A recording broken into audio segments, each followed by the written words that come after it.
Hey, welcome everyone to today's annual HathiTrust member meeting. I am Melissa Stewart, assistant to the executive director. And before we get started, I'm going to go through a little bit of housekeeping. So first of all, just a little technology overview. We are in Zoom webinar, not regular Zoom meeting. So audio and video are automatically muted for all participants. Please use chat if you need tech support or to chat with each other during the meeting. The chat button is at the bottom of your Zoom application. Also, if you, during the sessions, if you have any questions for the presenters, please use the Q&A. But I will be honest with you, our schedule here is pretty packed. And so we don't know that we're going to have a lot of time for live Q&A during this session, but we will record all of your questions and we will get back to you afterward. Also, closed captioning is enabled and we have an actual live transcriptionist today. So if you click the CC button on your Zoom application, you'll be able to see subtitles if you need them. This meeting is being recorded and we will share it with everyone afterwards. Once again, if you need tech support, please use chat or email mlibraryroomsupport@umich.edu. And we want to give a big thank you to the University of Michigan Library Meeting Support Team for assisting us today. I want to draw attention to your code of conduct. Even though this is a virtual meeting, we do still expect everyone to be kind and courteous to everyone in the chat and in the Q&A. And if you experience any negative behavior or offensive behavior, please let us know through the email on the slide here. Please also note that this is an interim draft code of conduct and that the final version is still in progress. If you're tweeting today, please hashtag HTMM21 and add us at HathiTrust. Also, our staff is taking group notes today, so you can go to that link. And again, all the links are being put into the chat to help us take notes, or if you want to follow along with the notes. Alrighty, and now I am going to turn it over to the chair of our Board of Governors, Holly Mercer. Thank you, Melissa. And I want to start by welcoming everyone to the 2021 HathiTrust member meeting. And in a moment, I'll review the agenda for today, but I want to begin by thanking the HathiTrust staff for their commitment to their work and to the entire HathiTrust community. So the theme for today's meeting, well, actually I should start with the HathiTrust bylaws require that we hold an annual meeting for the transaction of such business as may come before the meeting. The Board of Governors shall determine the location of annual meetings, and thus we are meeting virtually for the second year. And while we're required to hold a meeting for business, there's latitude to include other kinds of activities. And so over the years, the meeting has become not only a place to conduct the business of HathiTrust, but also an opportunity to engage and inform the membership while receiving feedback on direction and strategies. So community in a time of change. The past year has brought the challenges and opportunities of change, as well as questions of access, sustainability, and equity. Responding to change and instigating ongoing change depends upon engagement within the community. Here I'm using community to mean a group of people with shared interests, a group linked by a common policy, and a social state or condition. So really thinking broadly about what community means.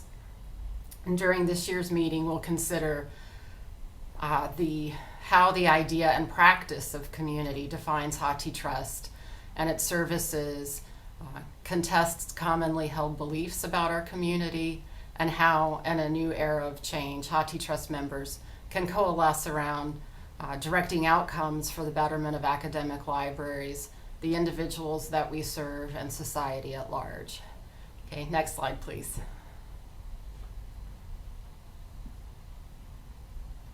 So, starting with today's agenda, in a moment I will turn this over to Mike Furlow, and he will give a report to the membership, and we'll have a break at 2 o'clock.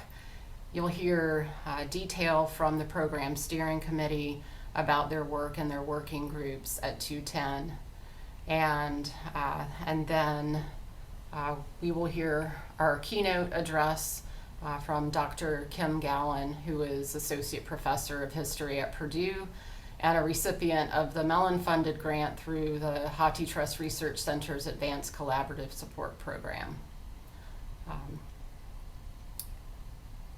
Okay, and next slide, please.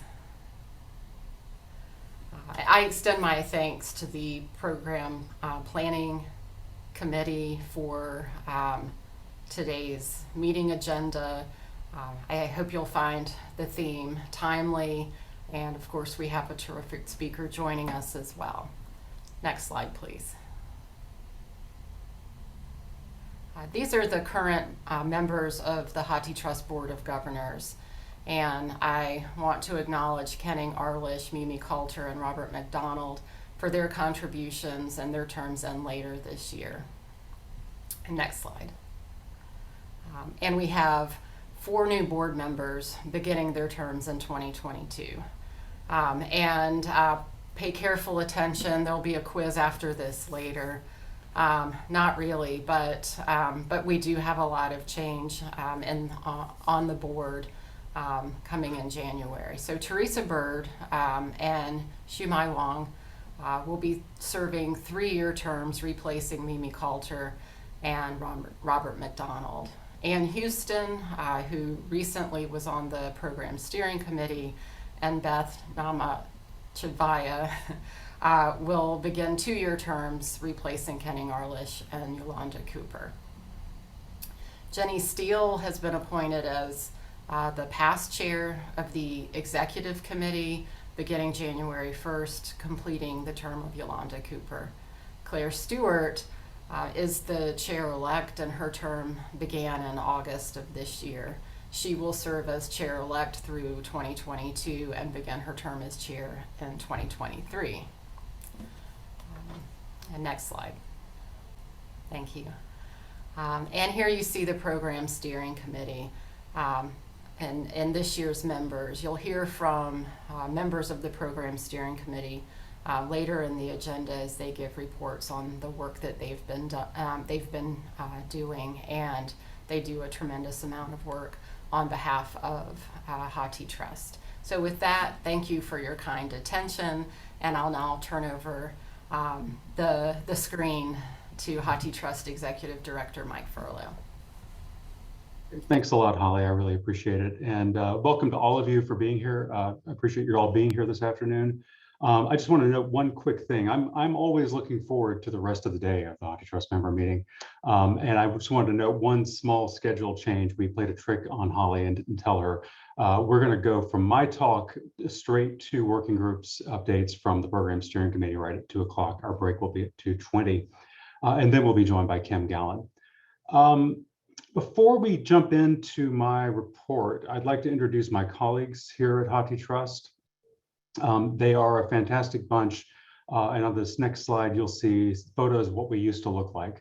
The pandemic has changed us somewhat, but we all remain committed to this work, and I am grateful for their showing up every day and supporting each other. I do want to note we have some comings and goings. Coming on right now this year, we have Martin Warren and Josh Steverman. Martin and Josh have worked with us for a while, but as a part of the University of Michigan Library. More recently, they have, let's say they've walked across the street virtually, and they're now working more directly within our team. Sandra McIntyre, who'd been our Director of Services and Operations for 5 years, left us at the start of June to pursue greater flexibility in her schedule and the types of work that she was doing around town and library land. And then Eleanor Kale, who had been our Education and Outreach Specialist for the Research Center, has moved on to the UCLA's Advanced Research Computing Support Group. So congratulations to all of them for taking on these new steps. Now, oh, I should also note, Moses Hall will join us in 2 weeks, another software developer whose picture is not on the screen yet because, you know, it's a couple of weeks away. Let me talk a little bit about this year's meeting. I also want to extend my thanks to the Program Planning Committee and note that we made a commitment last year to meet online again this year because there was just too much uncertainty. The course of the pandemic was not clear to us at the time. Not that it's a whole lot clearer now for that matter, but hey. I want to say that over the last year and a half, I've been really impressed and surprised with how our profession has oriented itself to online events. I've seen a great diversity and a great deal of creativity in how we bring professional ideas and professional engagement online together. And one great benefit of that has been that more people have been able to participate. That was true at last year's member meeting for us as well. But a couple of things we have noted, right? First of all, it's just really hard to participate in these events sometimes if you're not physically separated from your workplace. There is something about that physical break that enables a mental break. And then another point is that Zoom fatigue has struck all of us. In fact, you're probably feeling it already this afternoon. So the Program Planning Committee made the decision to keep this year's meeting a little bit more condensed, a little bit more compact. We won't be holding events into next week. And I'm going to tell you right now that we've already made the plan to meet next year virtually as well. We are evaluating plans for a possible in-person meeting at a place and time to be determined in 2023. Now, I want to talk a little bit about the last 18 months, not in great detail because I'm sure your experience is not, well, maybe it's quite different from mine, but I think we share a lot of things in common. You know, I was thinking about how we used to talk about change all the time in libraries. You know, we had all kinds of programs and seminars and workshops about managing change in your organization and initiating change and disruptive change. And we talk about it as something that we talk about change as bringing profound changes across the profession. And these things often and frequently seem to be long acting and gradual and observable. But our recent experience has been anything but that. We've watched it happen, and yet it's been hard to keep up with it. It's been a true world historical event with far-reaching consequences. And for me, it's been a kind of a frightening, frustrating, hopeful, exhilarating, and exhausting period of time. What I also note is that definitive change, it's taken me a while to kind of recognize this, definitive changes have occurred, and we don't know what all those implications are yet. You can probably think of some in your immediate workplace, in your immediate life, but there really isn't any such thing as returning to normal again. It's really kind of hard to escape the sense of moving through a kind of a period of collective loss. But like you, I think we have tried to begin working in a mode that is not totally dominated by a COVID response. But this is challenging to do in this space. I'm sure you're finding it the case to be too. And you know, it's pretty clear the pandemic is changing and has changed HathiTrust as well. Preparing a report like this as a leader of an organization is a bit strange right now because we really do need to find time and take the opportunity to assess what has changed, how we should respond to it, what we left aside in the past that we want to pick up now that we've got a little bit more mental space, and then what new work we need to pick up. And I just want to say that for the remainder of my time during this conversation today, I'm going to reflect a little bit about what we've been working on and what changes they've yielded and what they might be for HathiTrust in the coming year or two, or 3 years or 4. Each of these topics will raise questions about future action in the near term and in the long term. And I wish I could say to you, I have a very clear roadmap, right? But I don't. We're working in a transitional state. We can see where we are. It is not always clear what is ahead of us. And as I speak with you today, I'm going to be honest, but that often means raising more questions than answers. But even though there's a period of turbulence here, I believe we do have some solid ground to stand on. So, for example, in 2019, we initiated a new, whoops, my time ran out already. We initiated a new set of strategic directions and a strategic plan, there we go, that was to cover 5 years, starting in 2019, running through 2023. And although there are a lot of things that are different, in fact, these themes still serve us well. We look to empower the membership in our organization and strengthen it so that we can do work to enhance our collections and our services and access. And through the cumulative work of the organization, pursue transformations in our library space and the way we manage collections and provide access. And I would argue that the work that we do still fits within this roadmap over the next several years. I also want to take note of our values. This past year, the HathiTrust membership ratified a statement of values. This was our attempt to codify principles that had motivated us from the start of HathiTrust and to highlight what was increasingly important and needed more clear statements today. With any set of principles or set of values like this, it's always going to be the case that you're frequently finding yourself working in an aspirational mode. You're often trying to live up to your values, but you always are aware of ways in which you need to do more. And while I don't want to argue that any of these values are necessarily most important, I will want to draw your attention to one today, and that is resilience. And I want to call attention to this because I think that when we speak about the work of HathiTrust, this feature of resilience is something we're frequently trying to instill and bring about. Resilience is perhaps an overused term. It's a quality that we want to see cultivated in people, or we want our children to learn. But we also recognize there are things that do need to change in the external world as well. And for us as an organization in broader contexts like this, resilience can be a real a strength, right, for the community to build as we weather changes and even threats. I think this is an important part of our purpose in serving a public good and improving the ability of libraries to collectively gather and manage digital resources. It is something that I think some people might call this interdependence. Whatever you call it, I think it comes from this kind of community work that we're trying to do, and we're stronger as an organization for working through the membership in these ways, in the ways that we try to.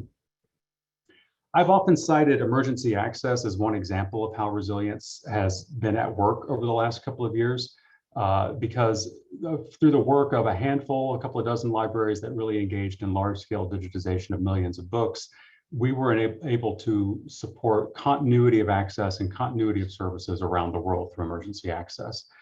So let me talk a little bit about what's been going on there, what we've learned, and where things are today. This was our primary goal for the last year, supporting you and continuing to support you during the pandemic. And we did this in as many ways as we could, but ETAS was probably the most visible of those.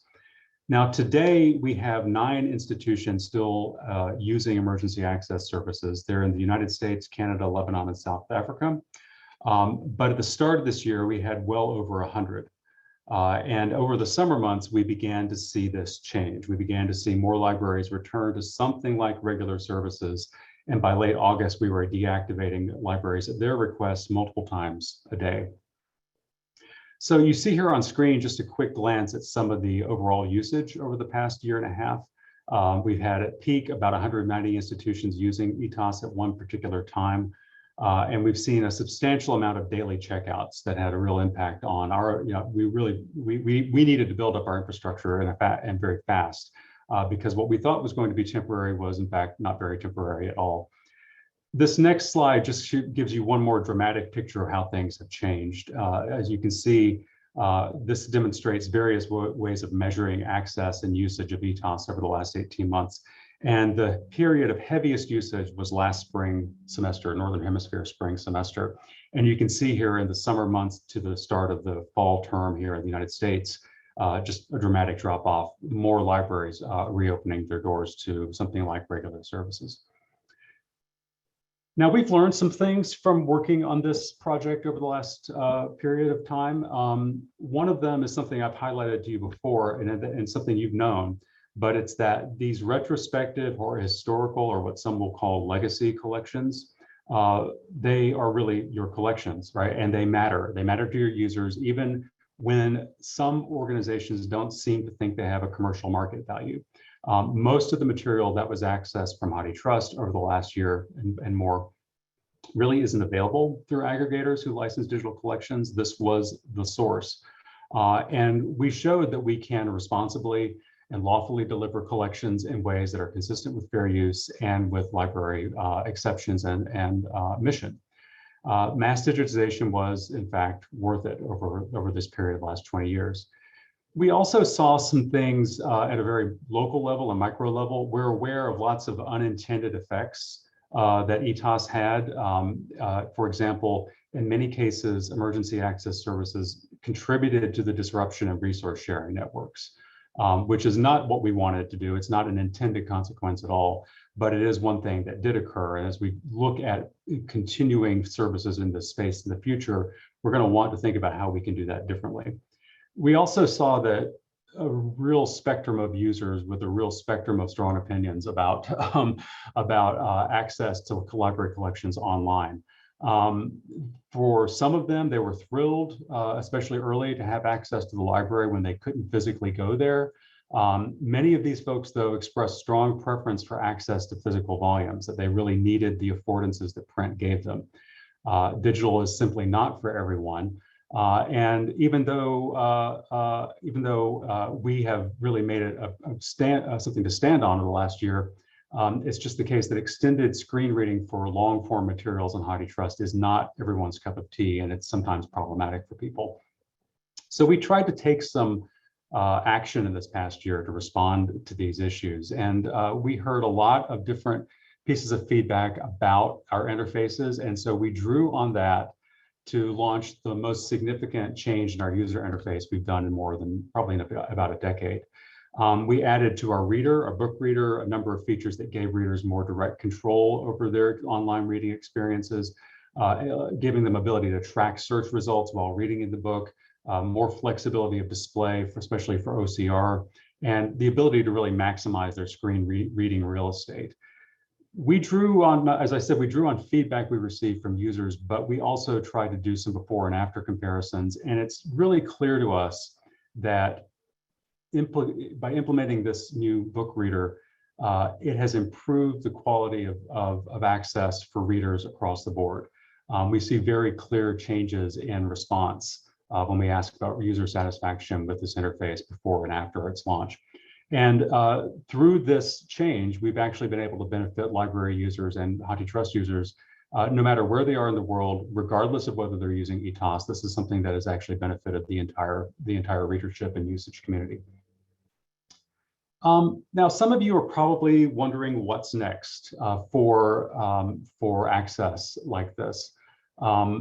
When ETOS went away at some libraries, there were some folks who were sorry, they were sad, right? They didn't like the pandemic, but this was a highlight for them. So I do want to reiterate a couple of things. And one is something I've said on multiple occasions over the last year. We are going to be ready to turn this service back on for you if you need it. And you just need to let us know if your circumstances have shifted, and we'll work with you on this. I also want to reiterate that it's not just for pandemics anymore. We have this service available for you if you have suffering an involuntary emergency from a range of possible activity, natural disaster, building problems, civil unrest. Don't joke about that. But it is there for you if the need arises. I also want to remind you that we have not discontinued any other services. So for example, we continue to provide full access to the entire collection to eligible users who are print disabled. If your library your library may or may not have signed up for the accessible text request service. If you have not, you can get information about how to do so there. If you're not sure, you can go there and find out information about how. But this is something we spend a lot of time on in trying to make sure that all of the collection is accessible to those who have different needs and from the library materials. Now, we're also examining some other possible actions here. Before the pandemic, we had begun some internal study to look at what we could do to open more parts of the copyrighted collection. And at that moment, we were assuming emergencies would be an example of that, but we weren't making that our #1 topic.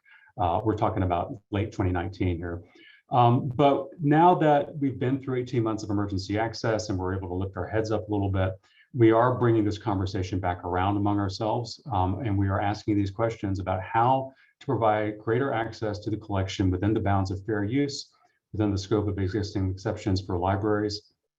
And we're asking several questions as we do this. We're really looking to try to understand where there are problems in the flow and access of information for users that digital access might be able to support. I will say that I do not know for sure how this is going to shake out yet and what use cases we're going to be enabling. As I said, we've just picked this back up again. We're right now trying to define service models, and we'll be reaching out to some of our community to ask them for feedback on whether the models we're discussing and looking at make sense or whether there are others that we need to be considering. We also need to do a full policy review for any changes that we might make in this area, and that will take some time, but we're trying to focus first on needs and then try to understand what policy can support. I also want to just note that we're paying attention to other developments in our community. There's a lot of conversation these days about using what's called controlled digital lending as a way to extend access to library services like interlibrary loan.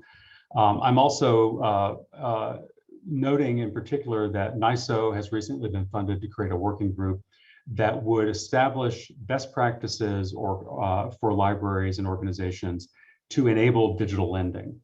And I just want to note, I think these are all important initiatives, but I hope that as we think about different ways of applying controls on access to digital content, that we're thinking about doing that in a way that opens up doors and does not put more constraints around what we have already. We have very well established practices for sharing through resource sharing and interlibrary loan, as well as for print disabled users. And those work, many of those work well. And we hope, what I would hope is that we continue to enrich the ways we can provide access to collections and not have controlled lending become a way for some communities to try to force us to bring more control and more walls around our content. Now, I'm going to take a quick sip of water and I'm going to shift gears here for a second. And by a second, I mean about 10 or 15 minutes. I want to talk about our commitment to equity and justice at HathiTrust. Now, I spoke with you about this last year and say that we really did have the intention now to center this in our ongoing work.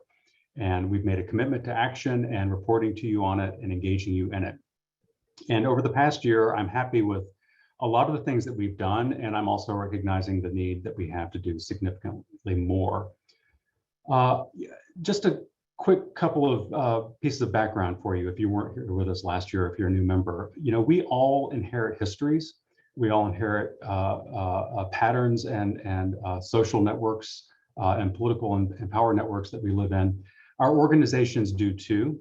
And those organizations and institutions have been shaped by humans, shaped by these same forces. And so we're not always aware of how these may have played out and how our choices might have affected different communities of users.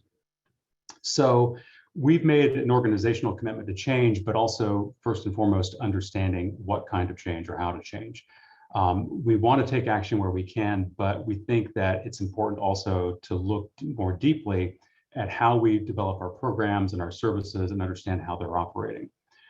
Now, we laid out last year a quick plan, a short plan for some initial activity that we would pursue. And I'm the first of three of these on the screen. I'm not going to talk about right now. I'll come back to them in just a minute.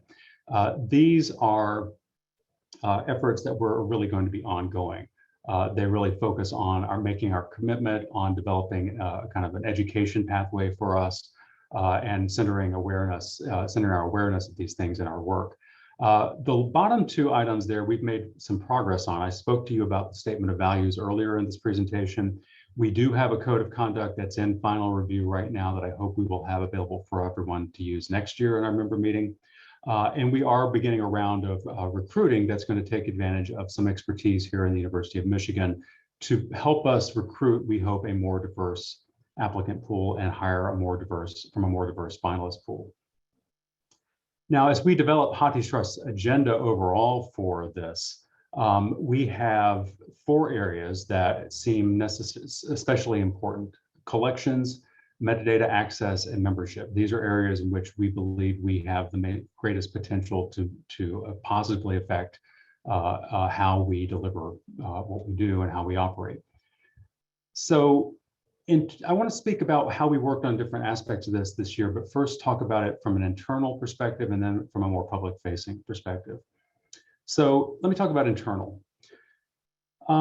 So the HathiTrust staff, I want to acknowledge something about our team. They all look like me, right? Some of them have shorter hair, some of them have longer hair, but we are all essentially white North Americans. And we as a team have recognized this and recognized that we have particular privileges, particular habits of thought that we have been trained in, and that we needed to spend time exploring this through our work. And so we decided this year to develop a kind of an internal ongoing series. I wouldn't call it a seminar, but it was a series of ongoing discussions that periodically held that the team organized around each of those 4 areas I showed you a second ago: collections, metadata, access, membership. And these all staff discussions, I would characterize very much as explorations, ways in which we could look at the work that we do and use it as an opportunity to identify issues or challenges and try to possible pathways. There are some questions here on the screen that we always tried to bring to bear in these conversations. And in particular topics, we would bring other questions to bear. For example, when we talked about collections, we noted the extensive material in the collection that was basically published and created as justification for scientific racism in the 19th century. And we know why that material is there. We know there's a scholarly purpose for it to be in the libraries and library collections today. But we also pondered, what does it mean for that material to be there, and how do we help users understand the context for it? What have other libraries done to help their users understand context for problematic content? There are also histories of description in our profession that bring to bear harmful language or outmoded concepts and dangerous ones today. And we've taken note of that and have tried to understand what pathways we can pursue there. Now, these were not project planning meetings. They were very much learning and exploration conversations, and they've certainly queued up some ideas, but they were really a starting point. Now, another internal piece of work that I wanted to highlight here was a pilot project we've run this past year. Actually, we just started running this a few months ago. Collection Services Specialist Natalie Fulkerson initiated this pilot project to explore the relationship between the HathiTrust collection and the LGBTQ plus communities. And she's been working with a graduate student in American history, Alex Burnett, and Alex has worked to really help us gain a contextual understanding of the history of the relationship between these communities and librarians and librarianship. And we're looking here at a number of different questions. Some of these are on screen here. And one of the things that I want to say here that's really important is that I think this project is congruent with work that we have underway in some of our working groups. And what we're hoping is that in pursuing this project internally, we will have things that we can then bring forward to some of our advisory groups, and also create some models that we can apply to other investigations, whether they're small or large or internal or external. So let me talk about some of that public-facing work that I think is linked, or at least is echoed by the project I just spoke of. We have 2 working groups you'll hear more from in a little bit. I'm not going to steal all of their thunder. I'm going to borrow some. I want to talk about these 2 because collections and metadata I highlighted last year as areas that we probably had the greatest potential to do some good in. And both of these working groups have been looking at equity and justice issues in their work this past year as they are crafting recommendations for new strategies for our collection planning and our metadata management. And I would characterize this as a turn towards more active stewardship, more active collection development. Not to say that we have been passive, but in fact, what we have developed over time is a collection from mass digitization. And that has been looking at scale, looking at volume and large quantities. And we are hopeful now that we're ready to take the time and begin to understand what's in that collection and develop more targeted opportunities for collection development. The metadata strategy group has made recommendations for both short and long-term work in this space. The collections strategy working group has developed a set of principles, which they have recently brought through the program steering committee. And this is just one statement from that set of principles. noting that as we develop a collection development plan over the next several years, the priorities should be oriented not just towards, well, they should be oriented towards a just society, but also towards resilience in changing economic, social, and environmental conditions. So this gives me a great deal of hope and a great deal of optimism. It gives us some ground to work from going into the future. Similarly, I'm also very happy about work underway this year at the HathiTrust Research Center. As you know, the Research Center is based at Indiana University and the University of Illinois, and they are there to provide advanced services for computational research on the HathiTrust collection. When we met last year, they had just been awarded a grant from the Andrew W. Mellon Foundation that is known as the Scholar Curated Work Sets for Analysis, Reuse, and Dissemination Project. And we call it SQUARED for short, and neither the name nor the acronym really tells you what I think is most important about this project. No offense to those who named the grant. On this next screen, you'll see a little bit of information about how this project is operating. What we're doing through this is working with specific communities of researchers to try to develop reusable research and reusable secondary and primary data that other researchers can use to study particular historical questions. We're focusing on under-resourced and unmarginalized textual communities, areas that have possibly not been well studied, or which there might be gaps in our lacuna in our collections to support that work. We're working in partnership at the Research Center with Dr. Mary Emma Graham at the University of Kansas. She is the founder of the History of Black Writing Project, and she's been leading that since 1983 and developing what is really the largest bibliographic database of African-American literary texts. And I would think of these projects that are underway, and on this next screen, you'll see here the names of researchers and the titles of projects that have gotten underway. These are all model projects. Each one is kind of generally exploring the utility and the suitability of HathiTrust for the research questions that they have at the center of their work. And I'm not going to try to summarize all of this. I will note that Dr. Gallen will be here with us at 2:30 to talk about her research on this and other activity as well. Now, the overall impact of this project for me is the opportunity to bring specific scholarly perspectives to the assessment of our collection. We need to do that ourselves, but engaging our users, engaging scholars who use these materials, that is vital. And we're looking at questions as we go through this about, how well is Dr. Mary Emma Graham's bibliography represented in the HathiTrust collection? What opportunities do we have to improve that? Where do we need to make changes in how we present this information or curate it in such ways so it's more easily findable? Now, that is a lot of updating, a lot of different work underway. I just want to catch our breath for a second and not have a text tense slide on the screen. Looking ahead, there are some good questions to ask here, such as where do we go? What do we do next? And really the most important one for me is how do we know we're on a path towards making real structural change that has measurable and observable impacts? So we've generated a number of ideas. We've got important progress made this year in our working groups that will help us initiate some activity. We have tangible recommendations for near-term work around collections and metadata. And yet this is all a start, right? And we do need to develop a more coherent, more focused plan for supporting this work on equity and justice in HathiTrust over the years. We need something that's not going to be just a one-year set of activities, but a more coherent, longer range program. How to do that right now, I won't say that I have a clear path for. I don't have a clear answer for. There's a couple of reasons for that. One is the state of change we're in right now, as I said earlier today. Another is my own positionality in this. I've recognized in the past year many points where I've made some premature moves to take action on some of these issues, where I was essentially projecting my own understanding on the problem and the solution. And that's not a pathway that I want us to follow all the time or ever really.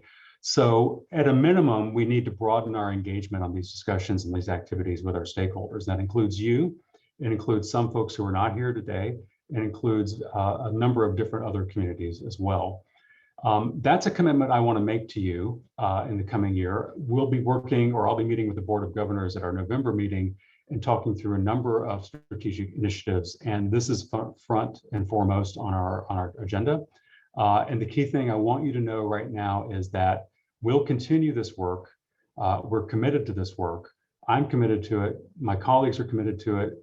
Our governance bodies are committed to it. And I know that many of you are as well. And I am deeply grateful to work for an organization and a community that consider this work in this way.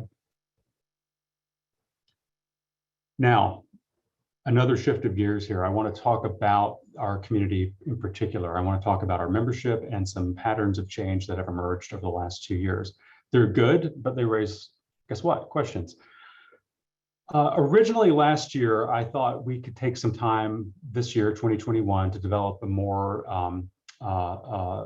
thoughtful strategy for recruiting membership, one that would help us address some of these questions of equity that I raised earlier. And we did take some steps in that direction, but by early spring, we noted that we were not, our pattern of growth was not what I was expecting. I was expecting, we had a very large growth pattern last year. I expected us to slow down in 2021. Instead, it continued. That's great, but it meant that we recognized we needed to slow down and take stock of what was changing around us while we tried to develop the strategy. So with that, I want to first welcome all of you who are new members to HathiTrust. Normally I do this at the start of the meeting, and I wanted to talk about you in the context of overall changes here, because your presence is a strength for us. And I'm especially grateful that all of you have seen fit to become a part of our community this year. And that is a large number of institutions on the screen. But in fact, since fall meeting in 2019, 2 years ago, we've added 61 new members to HathiTrust. 2 years ago, HathiTrust had 135 members, right? So we have had growth of about 44%. And in fact, another way of looking at this is to say that of our entire membership right now, 1/3 of it has joined in the last 2 years. Now, this membership, these new members follow some patterns. One is that they mostly come from the United States, but this is interesting because it's not exclusively so. We've had more members from Canada join in the last 2 years than we had in previous years. And there's some other factors driving these changes as well. And to talk about that, I first want to remind you of some work that we did a couple of years ago. In 2019, we brought forward to the membership a proposal to modify our fee model so that libraries would be classified into particular tiers. And based on those tiers, their fee would be adjusted slightly around the fee, in particular around the public domain part of our fee.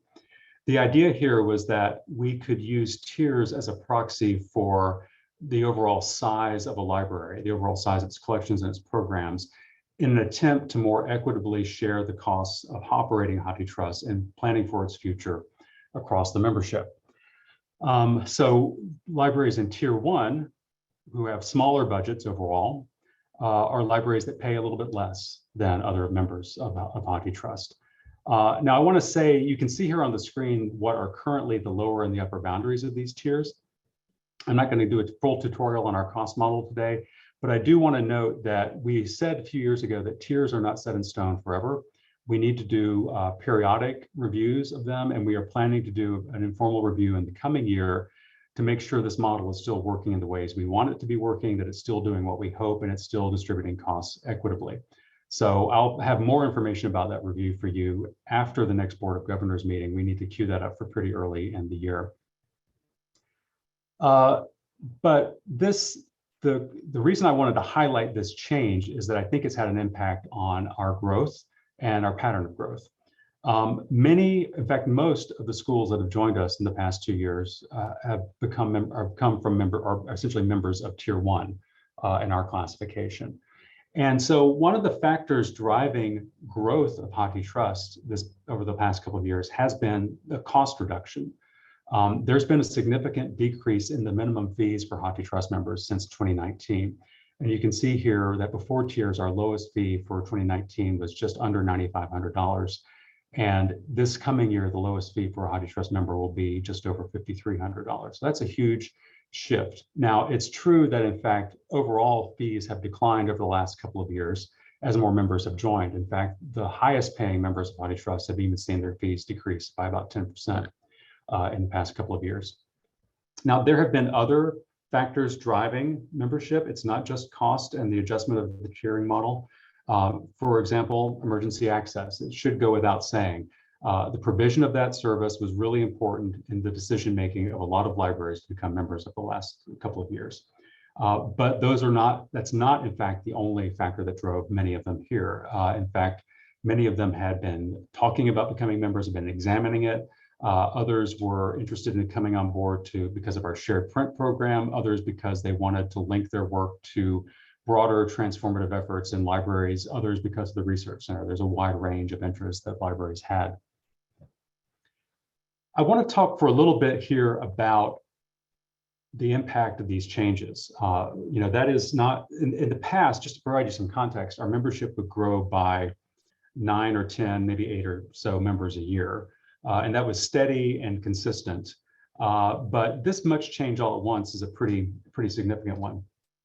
And it's had some short-term impacts. For example, our traffic and our user support has increased dramatically.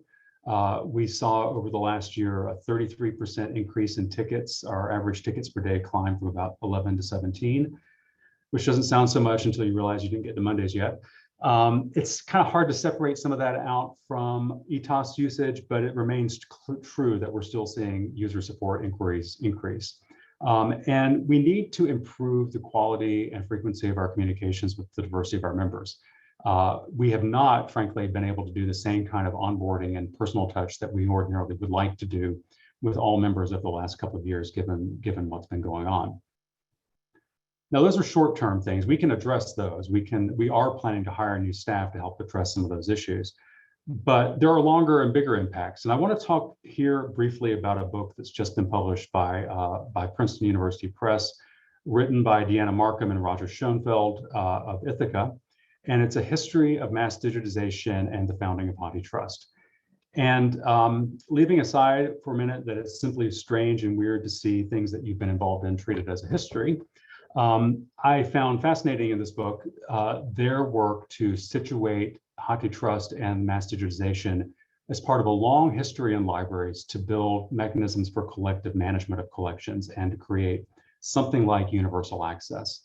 The idea being that there was potential to centralize and sustain efficiencies in library collection development and management in ways that would dramatically improve access for users across the board. These projects have been in place and prompted since the 1940s with the Farmington Plan, through the 70s with what was proposed as the National Periodicals Clearinghouse Center. They include the rise of automation in OCLC and some of the early history of digitization. One of the lessons they highlight is that a lot of these early programs failed because they did not have the same kind of community, they didn't have the kind of community investments or central investments necessary to sustain them. Institutions were asked to contribute individually in ways that did not always align with their local interests, and they didn't always have something coming back to help them with that. And it's always going to be challenging. I want to say, especially if you're working in the United States where there's not a lot of centralization and not a lot of taste for it, it's always going to be challenging to realize something like universal access in this way.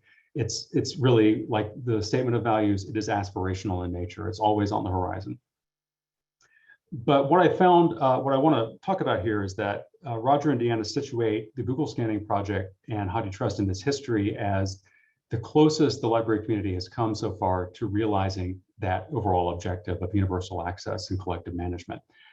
In their chapter on HathiTrust, they highlight our role as a catalyst to pursue transformation and access and management of library collections in North America. One in which institutional investments and interests are aligned and would avoid some of the mistakes of the past.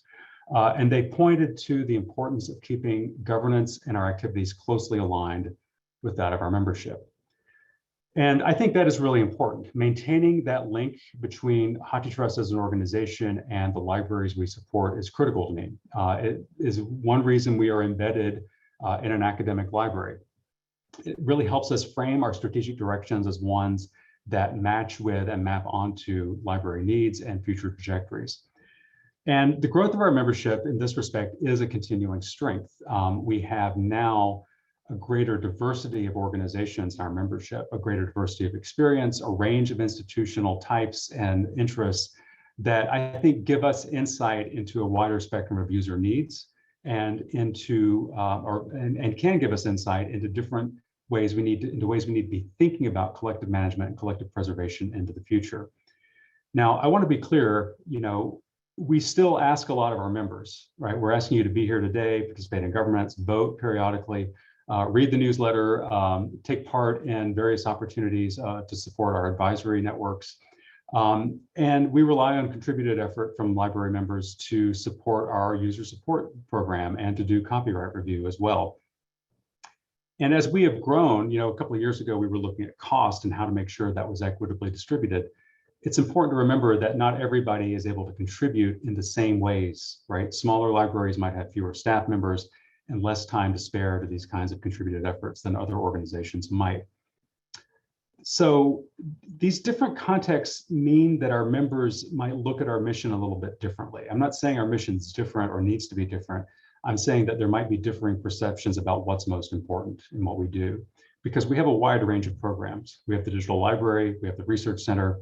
Our shared print program is working through this issue that Roger and Deanna talk about, collective management of collections. We support access for print disabled users, et cetera. We have a lot of things going on. And as the membership continues to grow and continues to diversify, we have to look pretty carefully at that list of programs and ask ourselves what needs to be there, right? And also ask ourselves, how do we define what our services should be? How do we fund them going forward? How do we support a greater diversity of needs in a larger membership?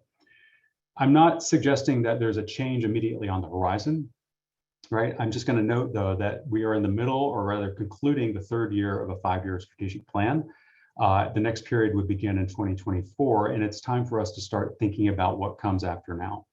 Right? So as I will just posit membership as another one of the large changes that we have to think through as we're starting to think about strategic plans and the strategic orientation of HathiTrust from the next 3 to 5 to 10 years out. And in the meantime, it's critical that I and all of my colleagues ensure that we're delivering continuing value to you for your membership, and that will require us to look really critically overall at what value means to each of you. Now, I have just a few more minutes, and I originally had another 30 minutes of content here, so you're going to get the short version. I want to just talk really briefly about our priorities for the coming year. Our plans for next year are very much continuous with the priorities I set out last year. They are based on the knowledge that we're in a transitional moment, one where we're working to assess, understand what's going on, continue our commitments, and make progress on things that we had to leave aside or pause briefly. Our 3 priorities that I outlined here is to really transition ourselves out of full pandemic mode and back into not normal, but something closer to regular, where we can actually pursue more work that has a longer term impact. We continue to center equity and justice as a major priority for us in the coming year. And third, expanding and strengthening our team. Let me just gloss a couple of things here. On our team, I mentioned a second ago, we are recruiting or will be recruiting for new staff to support member relations and user support, and we have some vacancies that we'll need to fill this year. Around services, one of the things I will say I'm really looking forward to in this coming year is the likelihood that our collection will start to grow again. The scanning operators are beginning to come back to work. They're able to work in proximity to each other under different conditions. But that means that more material is coming, it's finding its way into HathiTrust, and we're expecting to see the collection grow. And we're expecting to see improvements in quality of the collection, as well as older material is reprocessed and added back into the collection. Now, overall, I guess I would say we're looking to increase the non-COVID minutes in our day so we can focus on what necessarily follows. The change is going to keep coming. We need to be able to adapt to it. The community is here. We need to stay member-driven and aligned in order to respond to these changes. I've said many times this year, I said it last year too, I've trained myself not to say that's never going to happen, but I have to remember that the poet Barry Gibb talked about the time we're in 40 years ago, Melissa reminded me 40 years ago, except that he was talking about Greece. And in fact, Greece is not the word right now. Change is the way I'm feeling. And I think that's true for my colleagues here at HathiTrust as well. But I want to speak just for myself for a second and say that the turbulence that is going on is easier to bear because I'm part of a community that does work that matters. It's clear all the time that our fates are interconnected, that my decisions impact your life and your choices impact ours. What's really important to me is the mission and the fact that we are making research and education possible. In making that possible, we're also helping to create, I hope, a more just and a more inclusive society through access to both of those. So I'm glad that we're partners with you in this, and I thank you for being here this afternoon and listening to what I have to say. And I have about 39 seconds for a question or two, I think, if we have any. We can take Barry Gibb away too, by the way. I don't need to see him all day. Hi, Mike. This is Yes. Christina. I think what we're going to do is remind everyone to put questions into the Q&A Mhm. and that we will compile them and answer them summary after. Okay. 'Cause we're on such a condensed schedule today. Okay. So thank you, everyone. Please, if you have any questions, make sure you're putting them into the Q&A, not into chat. Yeah, and if there's any that I can answer in writing, I'll try to do so as the afternoon goes on too. So thanks to everybody for your time, and very much appreciate the opportunity to speak with you. I think I'm turning it over to Carla Strebe at this point. Is that correct? Yes, Mike, thank you very much. Thanks a lot. Hi, everyone. I'm Carla Strebe, and it's my honor to be the current chair of HathiTrust Program Steering Committee. So what we're going to be doing here for the next 20 minutes is just getting some little tastes of the work that's going on and a little bit of background about the Program Steering Committee itself. I do want to say that there is a lot of information on PSC, as we call the Program Steering Committee. If you go to the Hati website, I'm sure Jessica is going to continue to push lots and lots of links. And we have information there situating us within the governance process, info on past and present members, terms, selection criteria, all kinds of great work that has come out of the Program Steering Committee's activities over the years, all those kinds of things. I will say just very briefly right now that a little bit about just what are our core activities. And we do meet every 2 weeks throughout the year, so we have a lot of activity. We do report to the Board of Governors, and I serve ex officio as the chair of PSC on the Board of Governors. We work a lot of times with them on developing policies. We also shape initiatives and strategies for Board of Governors discussion. And meeting every 2 weeks, we have a particularly unusual opportunity to work closely with the executive director, with Mike and the other HathiTrust staff. And so we can provide regular input to operational issues as they need that. We also, as a committee of members, folks from the member institutions, we represent member engagement and promote member engagement with the strategic work of HathiTrust. So what we're going to focus on for the next few minutes is a little bit of a highlight of what the PSC groups are doing. We do have liaisons to other programmatic areas in HathiTrust, but today we're going to focus on the 4 PSC groups. So these are the groups that we've identified to help us advance our work in alignment with the strategic directions. And we've written the charges, we appoint the members, they bring their outcomes to us. So that's what we mean by a PSC group. You can go ahead, Melissa. And so rather than listing them out, I'm going to introduce them kind of as we go here. And so what we're going to start with is our we have one policy task force at the moment, building on the work earlier that developed the metadata sharing policy for HathiTrust. So this group is developing sub-policies relating to the many kinds of metadata that HathiTrust stewards and utilizes all the time in its work. So Stephen Hearn is here. He is actually both I saw earlier, both our co-chairs are here, but I believe, Stephen, that you're going to be leading off here, and Stephen is at Minnesota. And each of these chairs is going to respond from the standpoint of their group. They're going to respond to a kind of leading question here. And so the leading question for the metadata the metadata sharing policy task force is to describe an aha moment from your group's efforts this past year. So what do you say to that, Stephen? Well, I say that I will briefly summarize where the metadata sharing policy task force is on our way to completing our charge, and then discuss our aha moment. Okay. We're charged with drafting sharing policies for 11 types of metadata. A rights-related metadata policy covering 3 types of rights metadata: copyright status, plus metadata generated by HathiTrust copyright status review process and market availability studies, has been delivered to PSC. Policies on sharing bibliographic metadata and print retention commitment metadata are close to ready for PSC review. The bib metadata policy includes metadata for US documents, which is one of the separate metadata types. Policies on sharing METS metadata and print holdings metadata are being drafted, and some of this work is being done with the Shared Print Advisory Committee, so I want to credit them. Still on deck are sharing policies for metadata generated by the HathiTrust Research Center, including their extracted features metadata and collection builder metadata. So we're making good progress toward completing our task force's work. Where's my cursor gone? I've got to move my text. Okay, our aha moment came when we shifted from enumerating lists of shareable metadata elements under each metadata type and effectively expressing micro policies for each one of those, to drafting broad policies for each metadata type in favor of sharing, with specific attention only to the exceptions where we recommend not sharing, of which there are very few.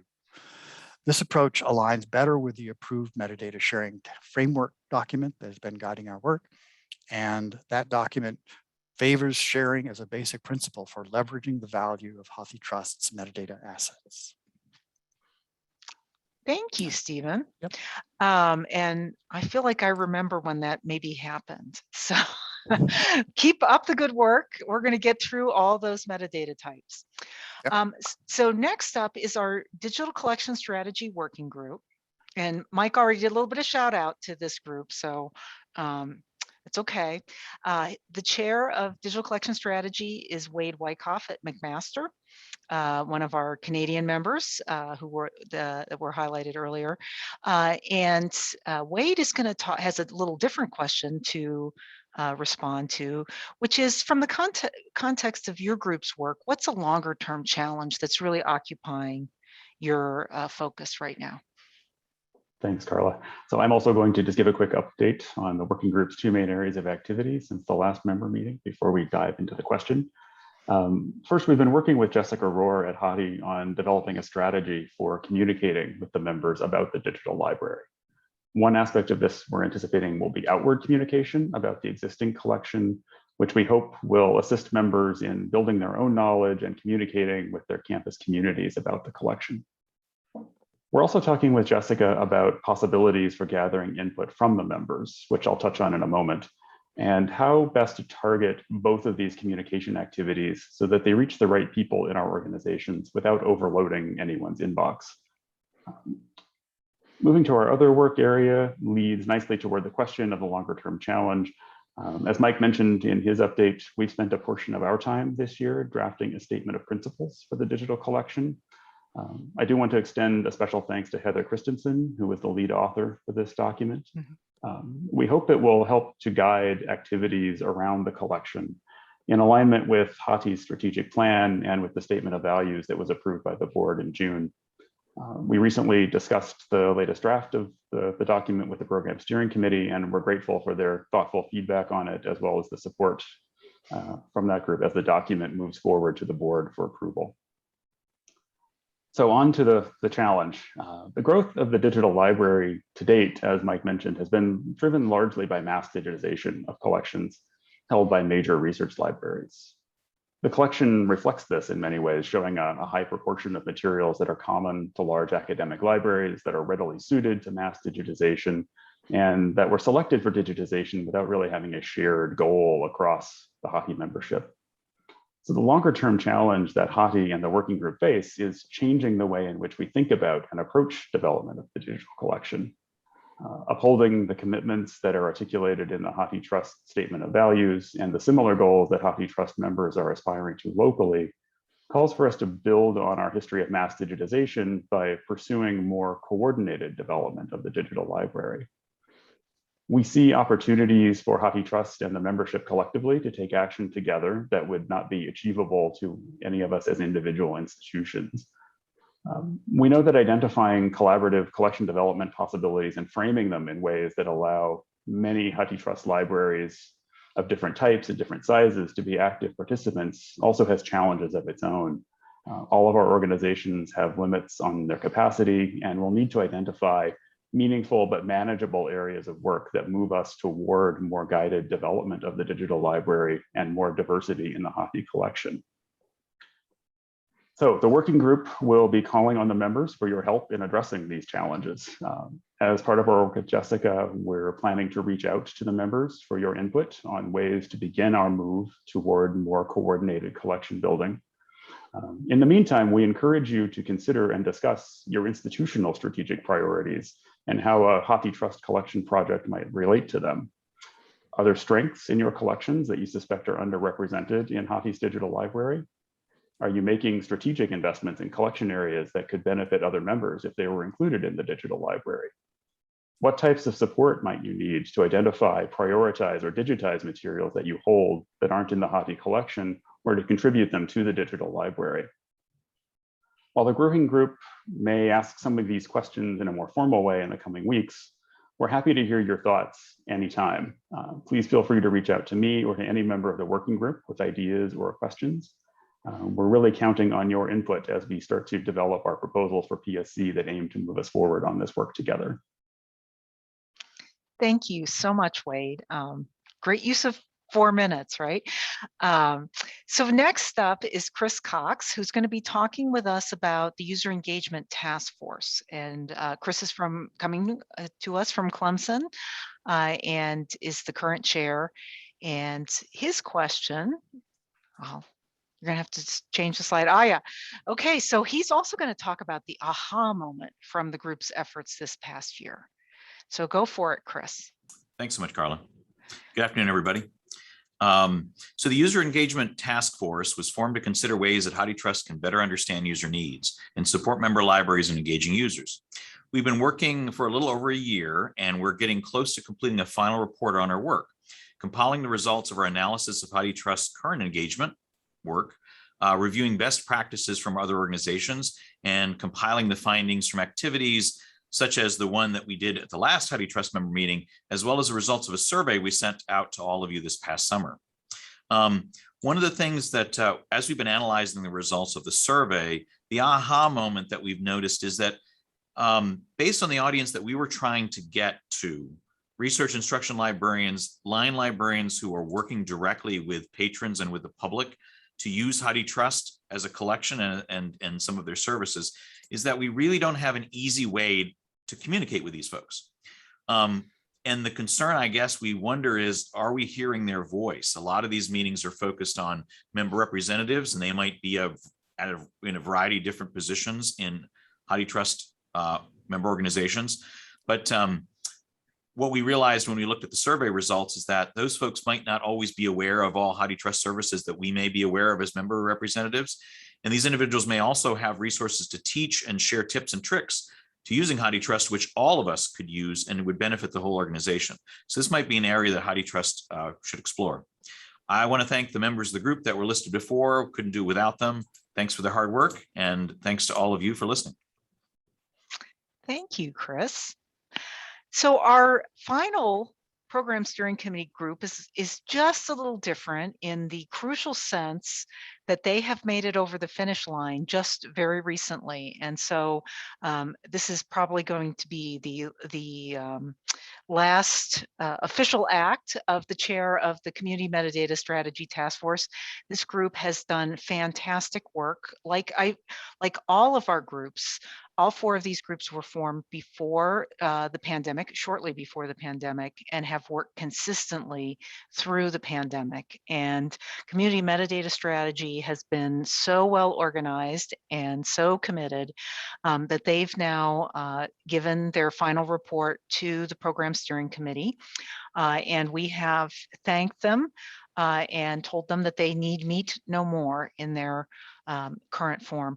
Now, there's a lot of work to come in this space.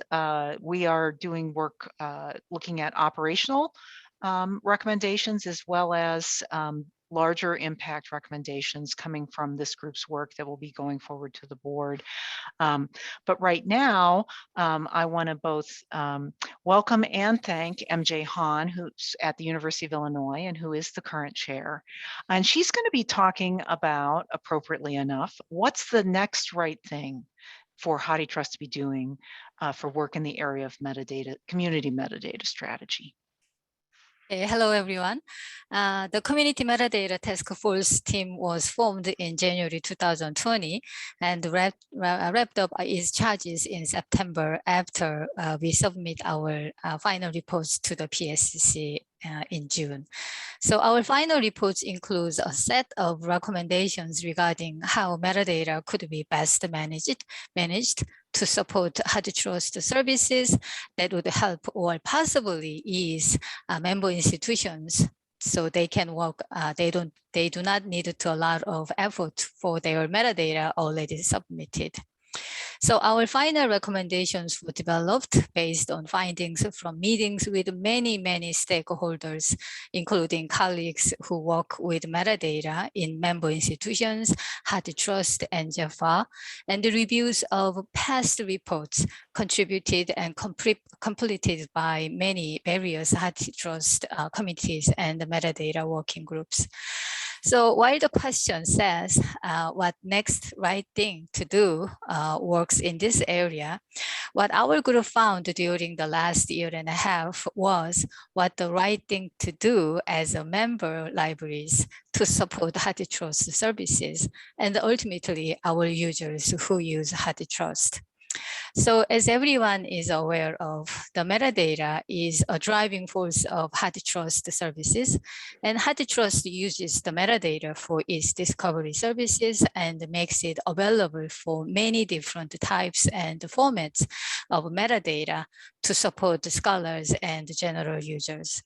So, and HathiTrust metadata comes from all of us as a member institutions.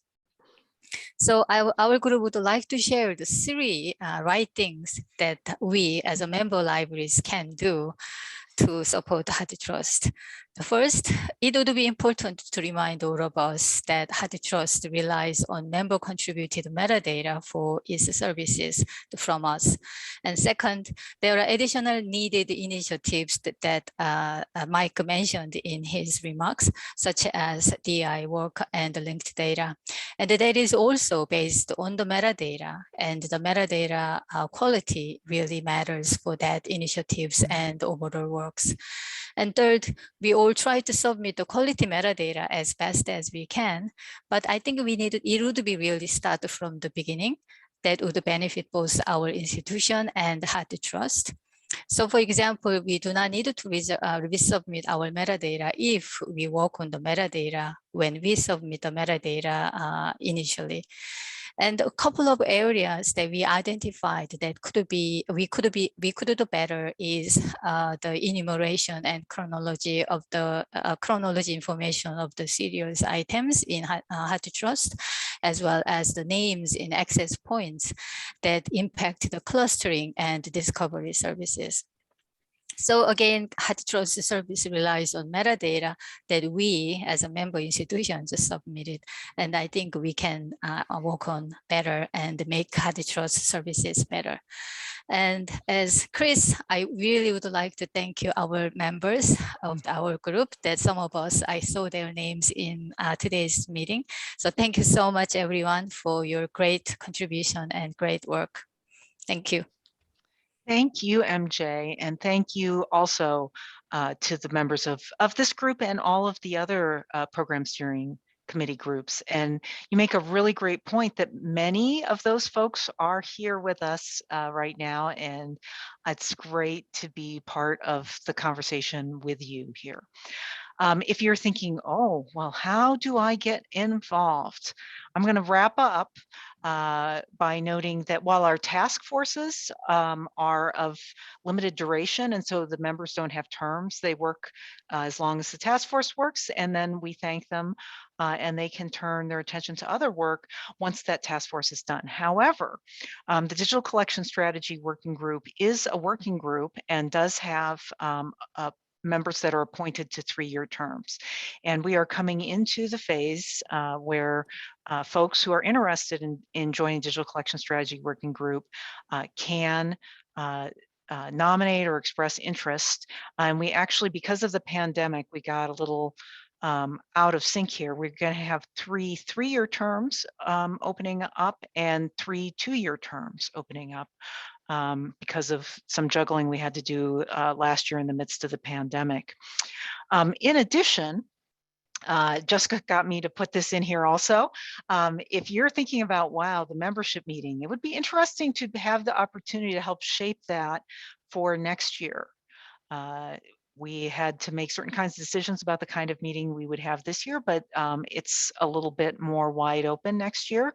And we need 4 people to express interest and be willing to take on that work as well. And so in both cases, we've sent out the nomination information, I believe, but you can always just contact Melissa Stewart at HathiTrust, and we will be closing those nominations on November 9th and then moving through the process of making appointments to be hopefully completed by the end of this calendar year, because both groups are going to start working with their new complement of members in January.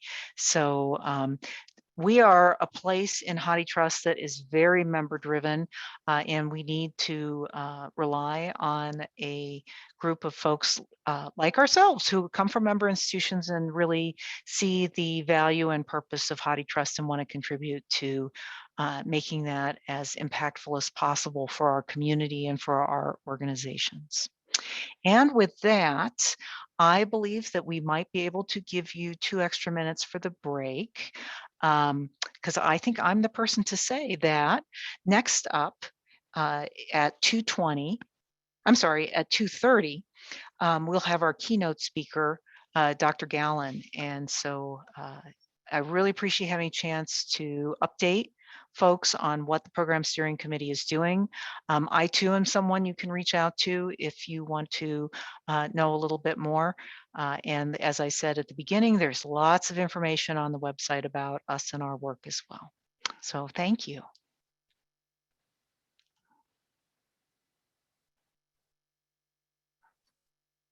Thanks, Carla. You know, that one question did come in. So if anybody's still lingering before the break, we've got, 90 seconds or so. Question came in from Scott, who says, this review of PSC activities, all great, show that committee membership skew heavily toward large research libraries. With membership having grown so quickly and having become more inclusive of a variety of institutional types, how might we work toward institutional diversity across HathiTrust committees and working groups? So what do you that's think, Carla? Yeah, so that's something we think about all the time. And as we've noted, our appointment cycle has been a little bit out of sync with the membership growth. We certainly don't appoint members and then accept members and then demand that they provide contributions to our group. So we do have selection criteria for the program steering committee, and they're not really fundamentally different for the program steering committee groups. And so this, of course, relies on, all of our process rely on nomination. So we do not go looking for people. We really seek expressions of interest from those who are willing, which is why I'm here talking about this is an opportunity and we want to hear from you.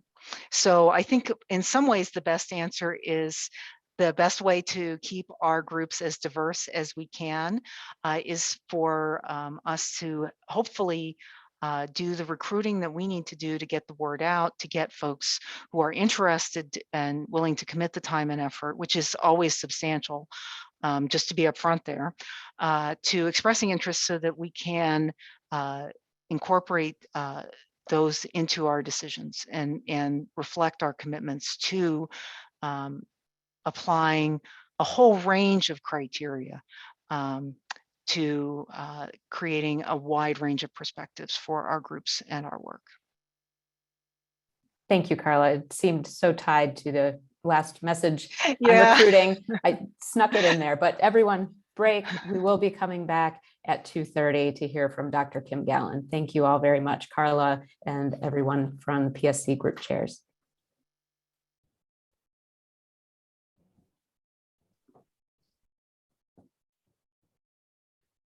Hello, everyone. Welcome back. We're going to start again for our final portion of the day. I'm going to turn it over to Holly Jeffcoat, who was a gracious member of our member meeting planning group this year, and she will introduce our keynote speaker.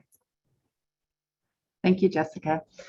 Good afternoon, friends. It is my distinct honor and privilege as a member of the HathiTrust Member Meeting Program Committee to introduce today's keynote speaker. Dr. Kim Gallen is an associate professor of history at Purdue University.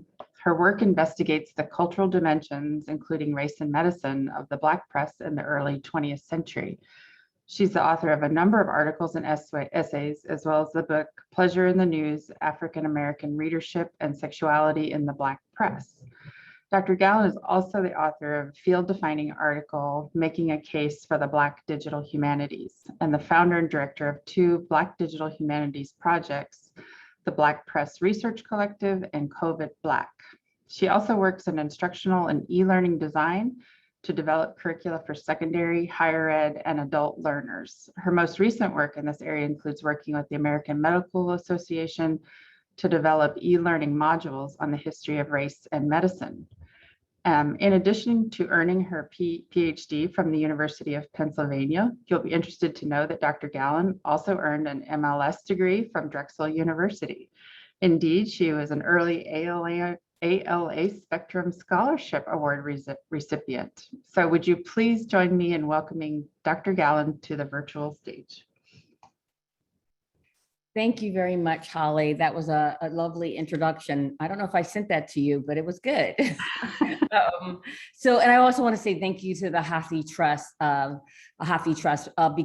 for the funding for the National Negro Health Digital Project, in which I'm working on now. It's a corpus of Black public health documents that I'm doing some analysis and textual analysis on. I'm working with a wonderful team there, and I just want to say thank you to them also. But I also want to say thank you for inviting me to be a keynote speaker for this meeting this year. Much of my talk today will be concerned with the politics of building digital collections and what that means in the context of working with digital materials in HathiTrust. I'm going to share my screen. And if I could just have someone give me some sort of verbal sign that you can see it, that would be great. And I'll put it on present. So the title, and are we okay? People can see it? Yes, great. The title of my talk today is What Black Bibliography and Collection Building Can Teach Us About the Radical Potential of the Work Set. So in some sense, I thought that when I was invited to give the talk today, I thought that I would talk about the work of the National Negro Health Digital Project. And the National Negro Health Week was a really important movement that started in the late 1920s, 1930s, goes all the way up to the 1950s, and really is the first national health public campaign in the United States. And there's rich things to say about that, and rich sort of conclusions that we're already deriving from that work about what it could say about a public health movement today in the age of COVID. But I wanted to take this opportunity in this keynote to actually do what many people do when they're at the stage of career that I am, is to sort of do some reflection on where I've been in academia and where I'm going. And a lot of that has to do with where I started in academia. So as Holly mentioned, I do have an MS in Library and Information Science from Drexel. And that's really where I sort of cut my academic teeth in the world of libraries. And I'll stop here now to say hi to Deborah Deborah Bucher, who was a librarian there at Van Pelt with me for a series of years. Deb, I know you sent me an email. I will respond. But I worked there for just a very short amount of time. But because it was my foray into academia, I've been really reflecting on that. And if you get to the point where I am in life, you start to understand how things are connected and how, you start coming back to where you started.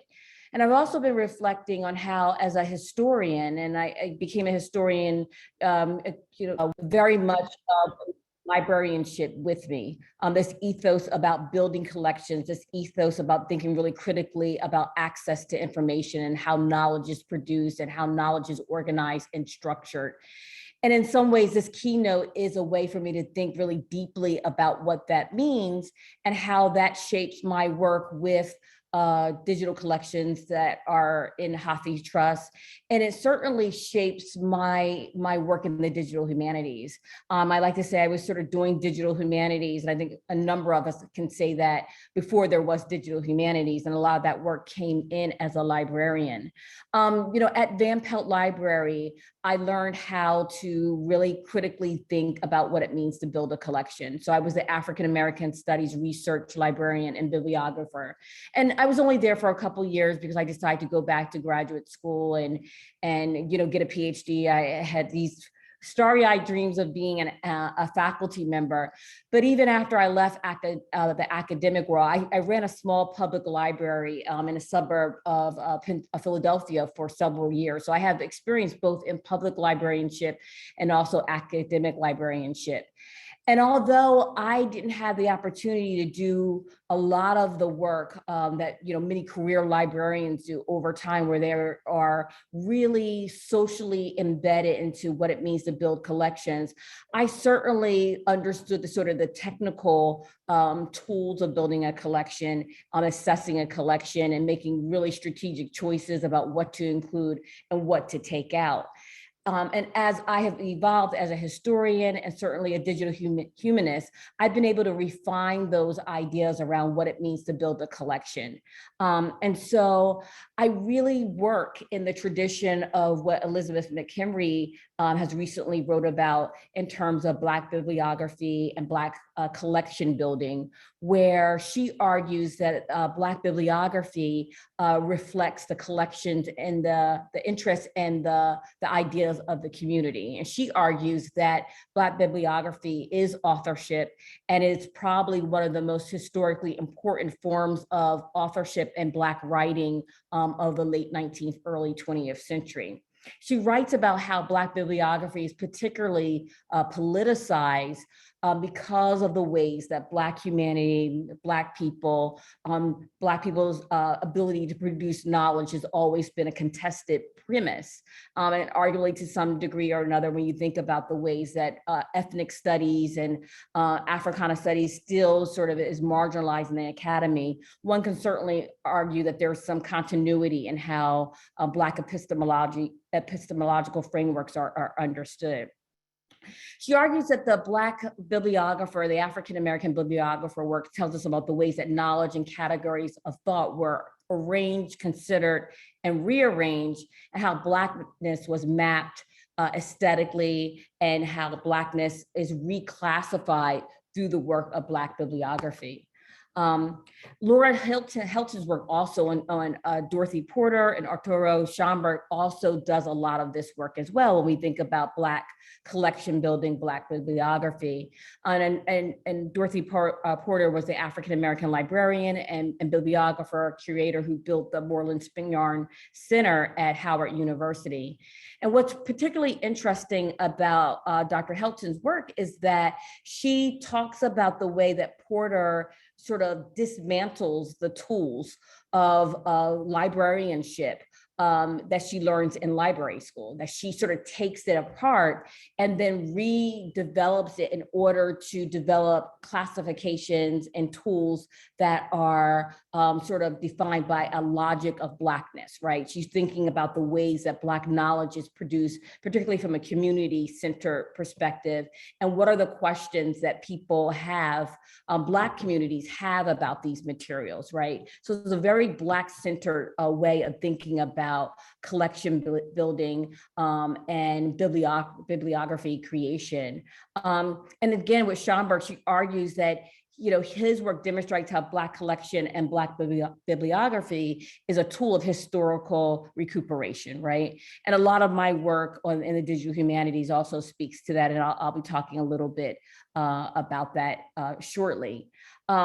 So my time as an academic librarian, again, was relatively short-lived, but I learned how to think particularly in these bibliographical ways. That's how McHenry talks about sort of a Black bibliographic sort of ethos and sentiment. But at the same time, because it was the early 2000s, right?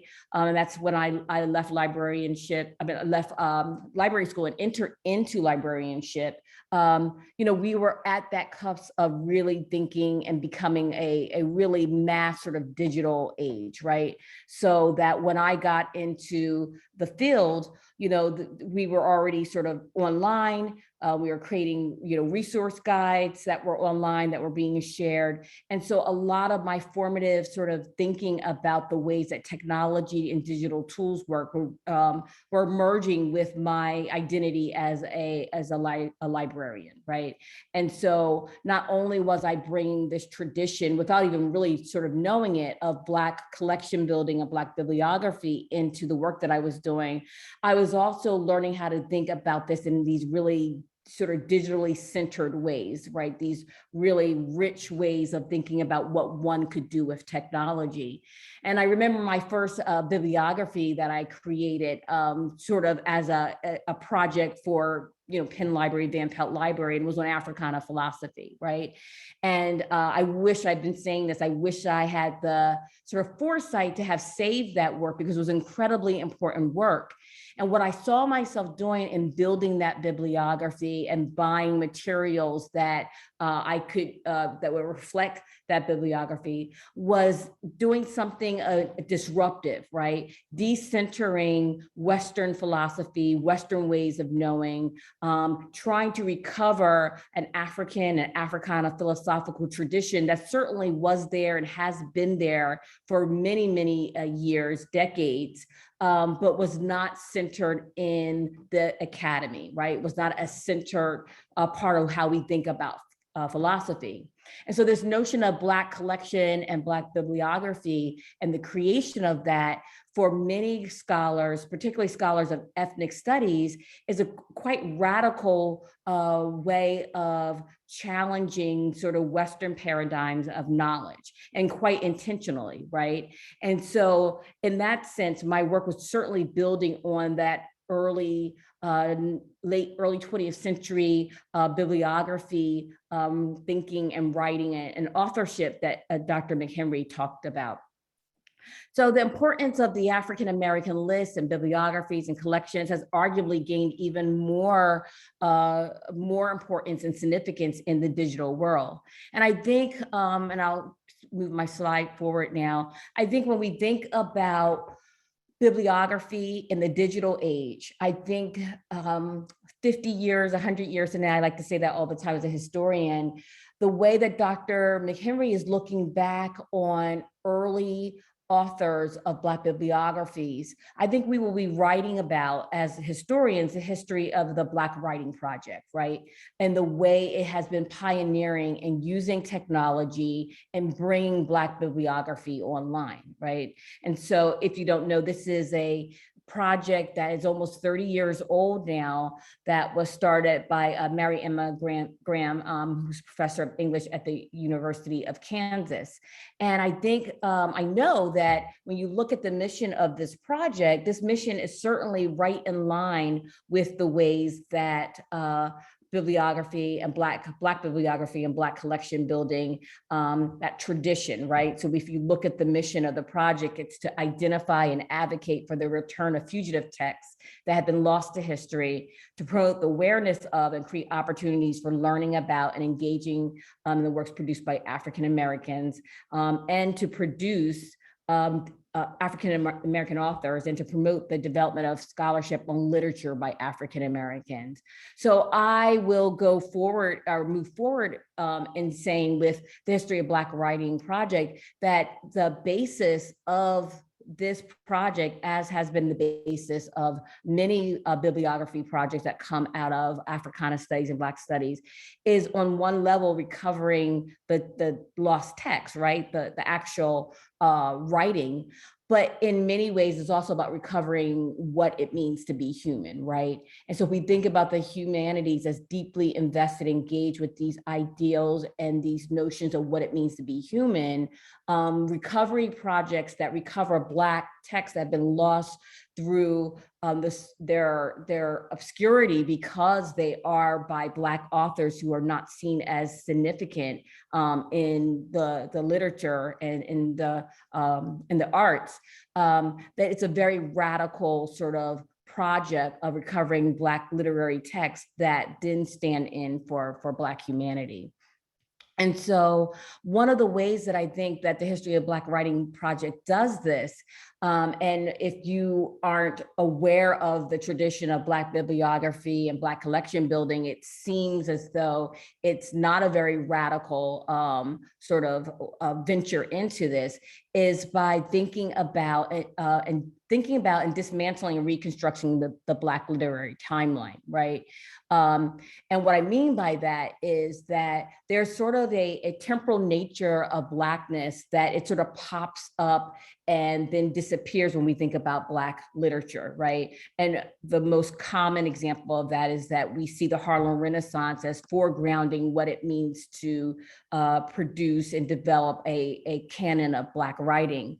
What the History of Black Writing project does really early on is make the case that there's no definitive literary timeline or timetable, but they create a timetable to make the case that Black writing has been around for many, many decades. And although it has not been recognized, and they're very expansive in what they think and how they define Black writing, they bring this sort of a notion of recreating a timeline that speaks particularly to a Black literary tradition. So it really does challenge this sort of temporal nature of Black literature. It also places Black literature and Black writing in a timescape that's outside of a Western literary canon, right? It exceeds it by stretching out Black writing in periods and times that may not necessarily be apparent to others.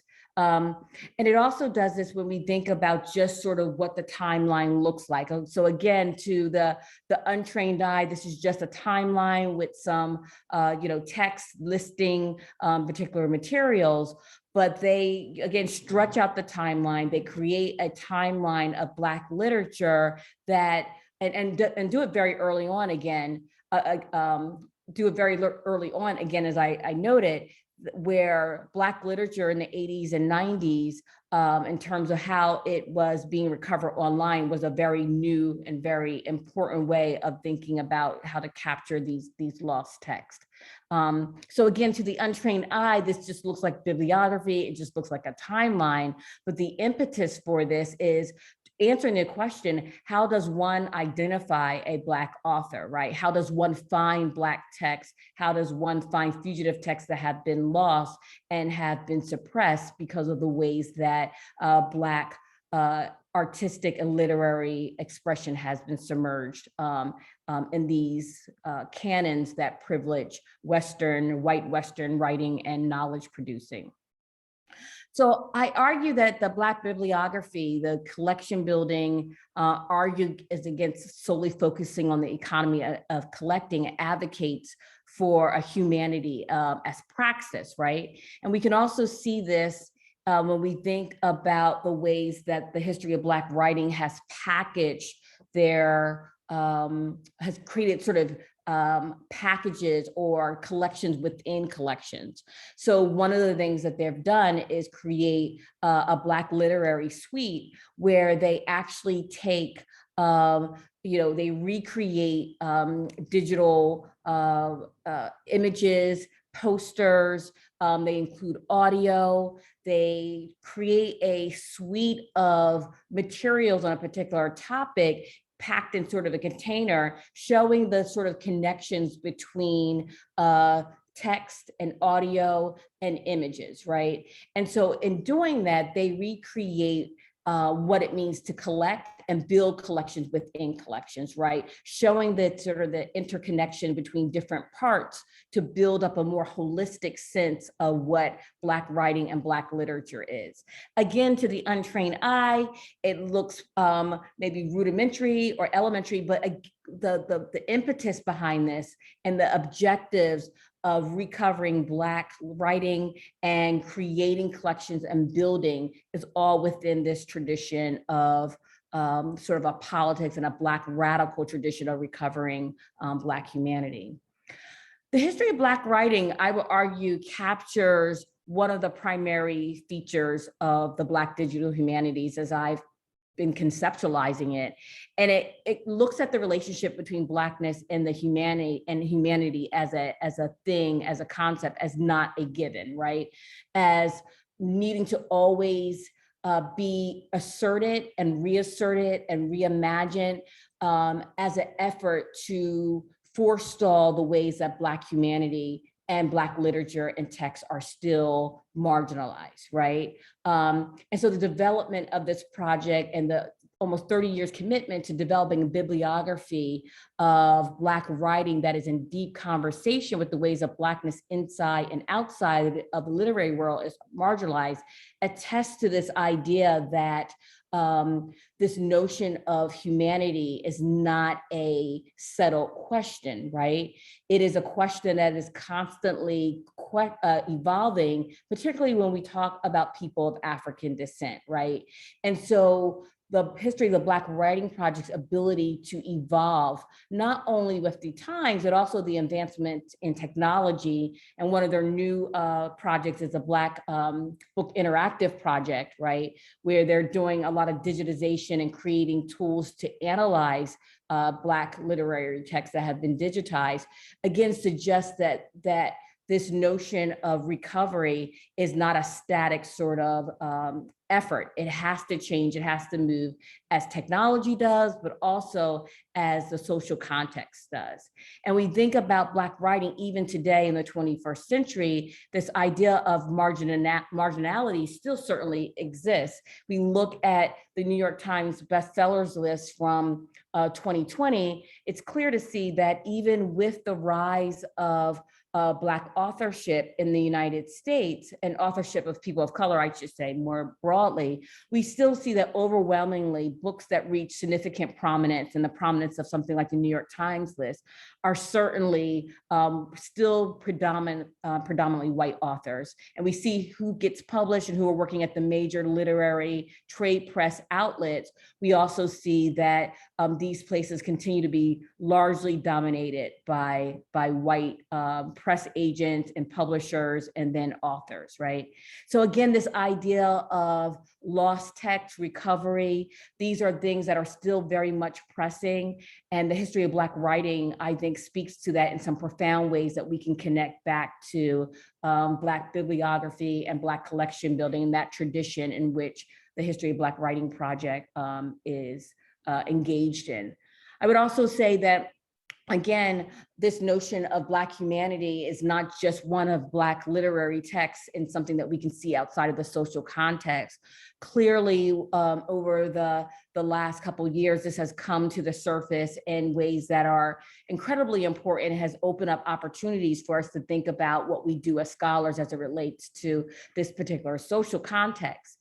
And the Black bibliographer and the Black collection builder is almost always certainly, particularly ones that come out of Africana studies tradition, are always certainly engaged with the particular context, the social context in which they are building collections and creating bibliographies. So I think History of Black Writing demonstrates the ways that recovery rests at the Black collection and Black bibliographer building tradition. It seeks to restore Black humanity that's stolen through systematic racialization and dehumanization. And it really answers the question, first and foremost, what does it mean to be human, and recover the texts that represent Black humanity. It also follows then that the political sort of nature of recovering lost historical and literary texts is also central to the Black digital humanities, right? The Black digital humanities follows this tradition, is also very concerned with the notion of recovery, right? And I talk about that in the piece that I wrote in 2016, how this notion of a technology recovery acts as a way to recover with digital tools and technologies, yes, lost text, but also to think very seriously about the ways that digital tools and technologies can help us recover these texts, but also how we need to think about the Black digital humanities as a way to think about critiquing digital tools and technologies, right? In that sense, Black DH is deeply, deeply invested in critiquing the ways that digital tools and technologies are in some ways defined as race neutral and depoliticized, right? In terms of understanding how they are created, what they're created for, and how they ideally sit as a site of democratization of knowledge, although in some ways they actually can close off the democratization of knowledge and scholarship building.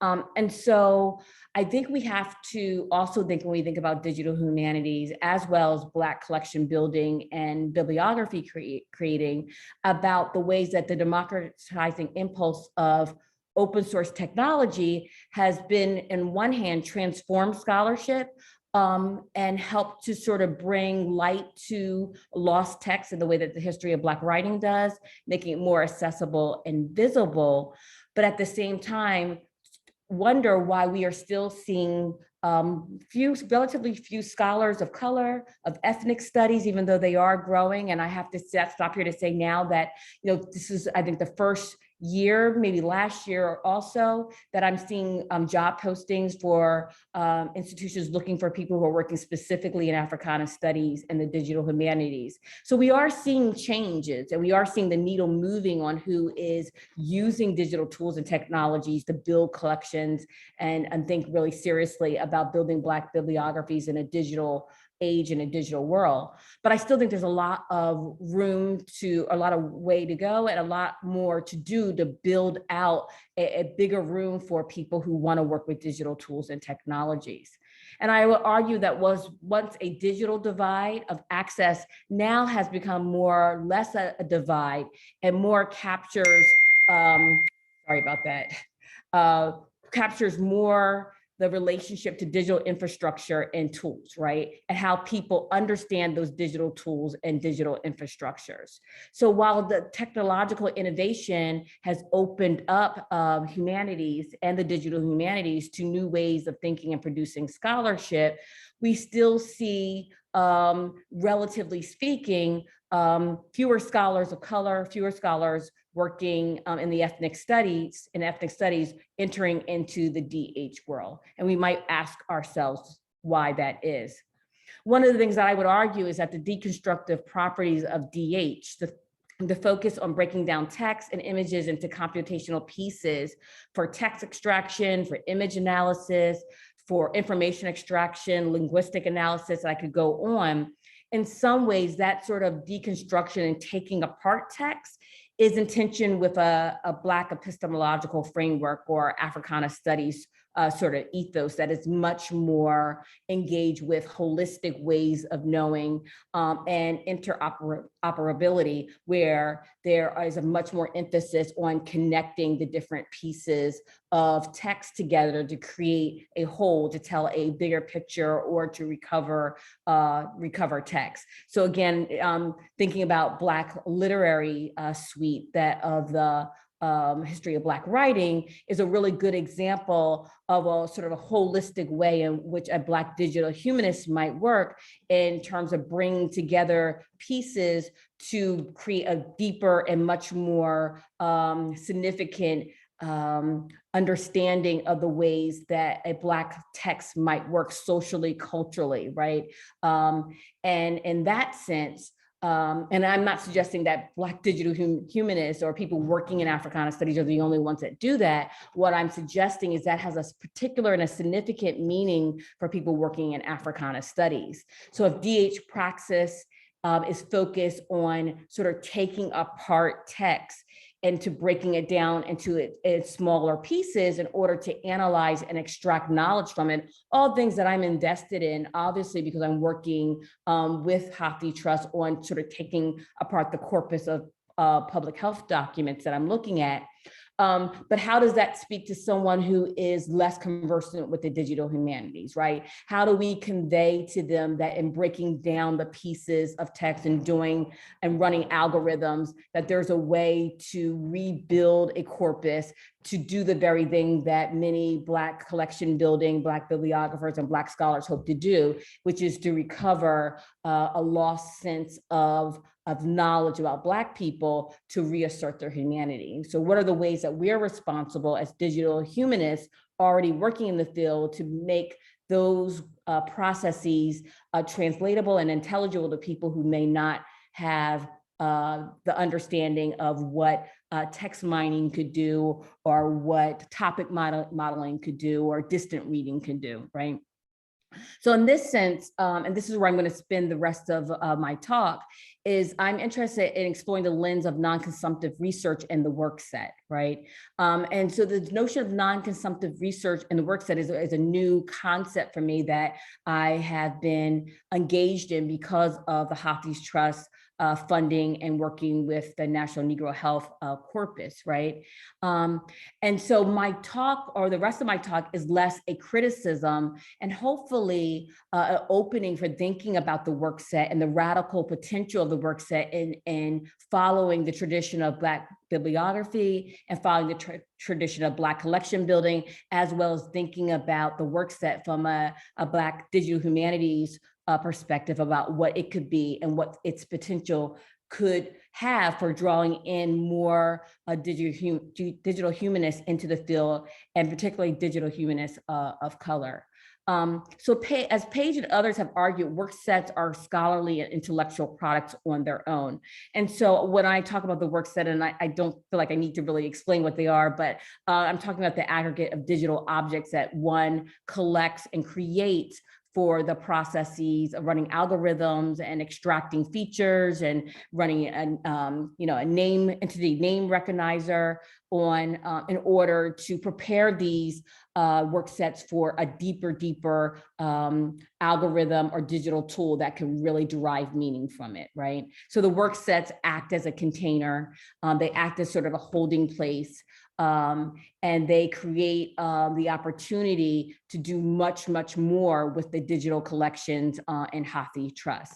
And so this is the screen for, or the interface for creating a work set. And it's really simple. And I really appreciate the way HathiTrust has created this this tool, right? And really thought deeply about non-consumptive research as a way to open up the text to scholars that would not be open up to them because of copyright.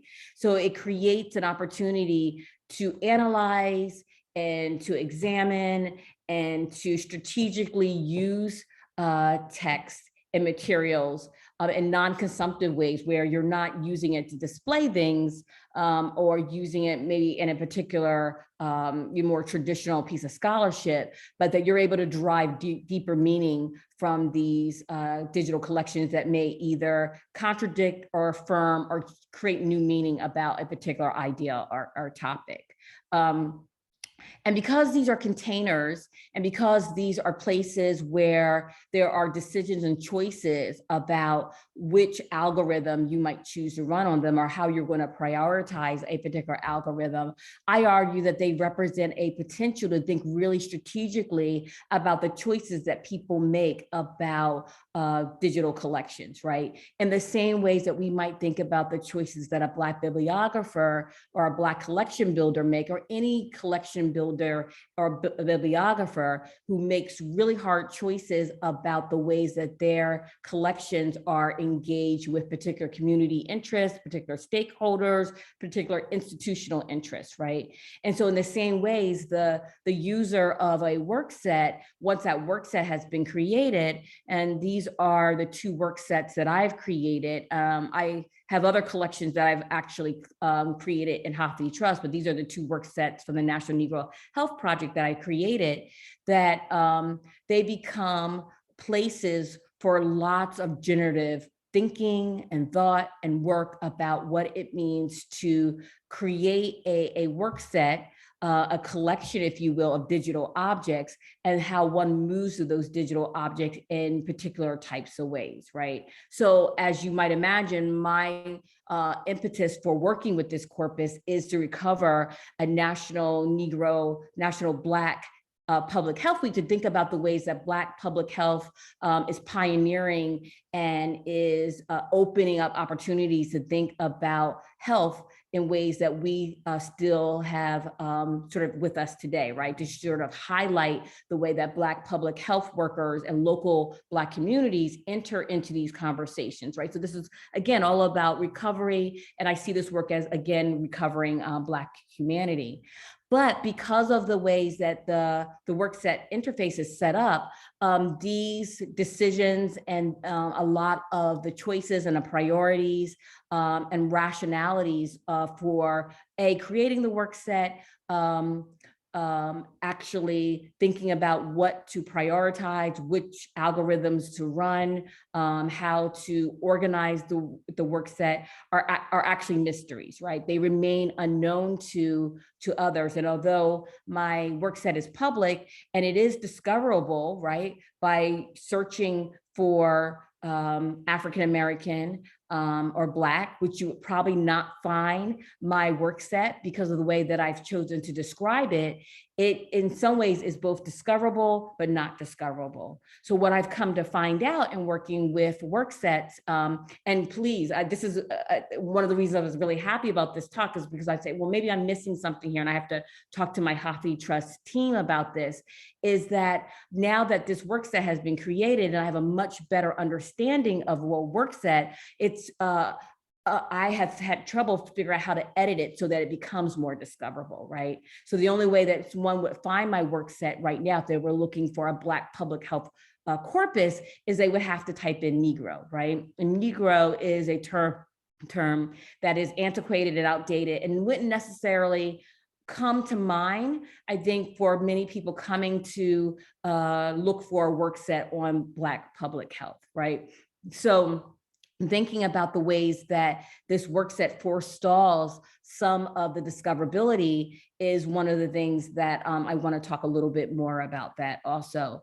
But I argue that the invisibility of the processes and the rationale for creating the work set, for describing it in the way that I did. And honestly, I created this work set and just quickly typed in a description, not really thinking about discoverability, right? And so I think there's a way also that Hathi Trust might build in mechanisms and processes for the new digital humanists. And I don't consider myself new, but I wasn't really thinking about discoverability here. Certainly, the project will become bigger and will be discoverable in lots of other ways, right? But in this sort of setting, I wasn't thinking about discoverability. And in that sense, I've actually created more obscurity, one could argue, around Black public health in terms of a work set. So that rationality and the sort of processes for creating the work set isn't really visible to other users. And I would argue in that invisibility, even unintentionally, it creates sort of vectors of power that obscure and doesn't make transparent the processes that scholars sort of work through, right? And here I'm thinking and being really influenced in some ways of Michel Rolph-Trillo and his work around the silence of the archive, archive, where he argues that archives assemble, right? Their assembly work is limited, not limited, more or less to the passive act of collecting. So in some sense, creating this work set would sort of show up as a passive sort of activity. I'm just creating a work set, right? I'm just creating a work set so that I can run algorithms and digital processes on so I can get deeper meaning. But there is all sorts of intentionalities that could be obscured without the visibility and the mechanisms for creating more transparency and more knowledge about the ways that people are thinking about description. And again, I'll have more to say about sort of the ways that we might create more openings for the work set to be a potentially radical way of thinking about collecting digital objects. So it's this, Triol would say that it's an act of production that we are working with when we build archives, I would say when we build collections, and that these archives or the work set, again, following Triol, is building a narrative, right? And in some sense, the work set is the beginning of the narrative of the National Negro Health Movement, right? Particularly for people who don't know about it, and it's still a very obscure topic historically in the history of public health. And certainly would be an obscure topic for people who are thinking about the ways that public health is represented through digital scholarship. And so one of the things I want to encourage us to think about is how the work set unintentionally can create silencing or a limitation about what we can discover and what we can know about the digital objects in HathiTrust, even as it opens up opportunities to know much more about a corpus, which unless someone is in HathiTrust and they happen to stumble upon it or they know that it's there, that we actually create sort of obscure it even as we open it up to discoverability.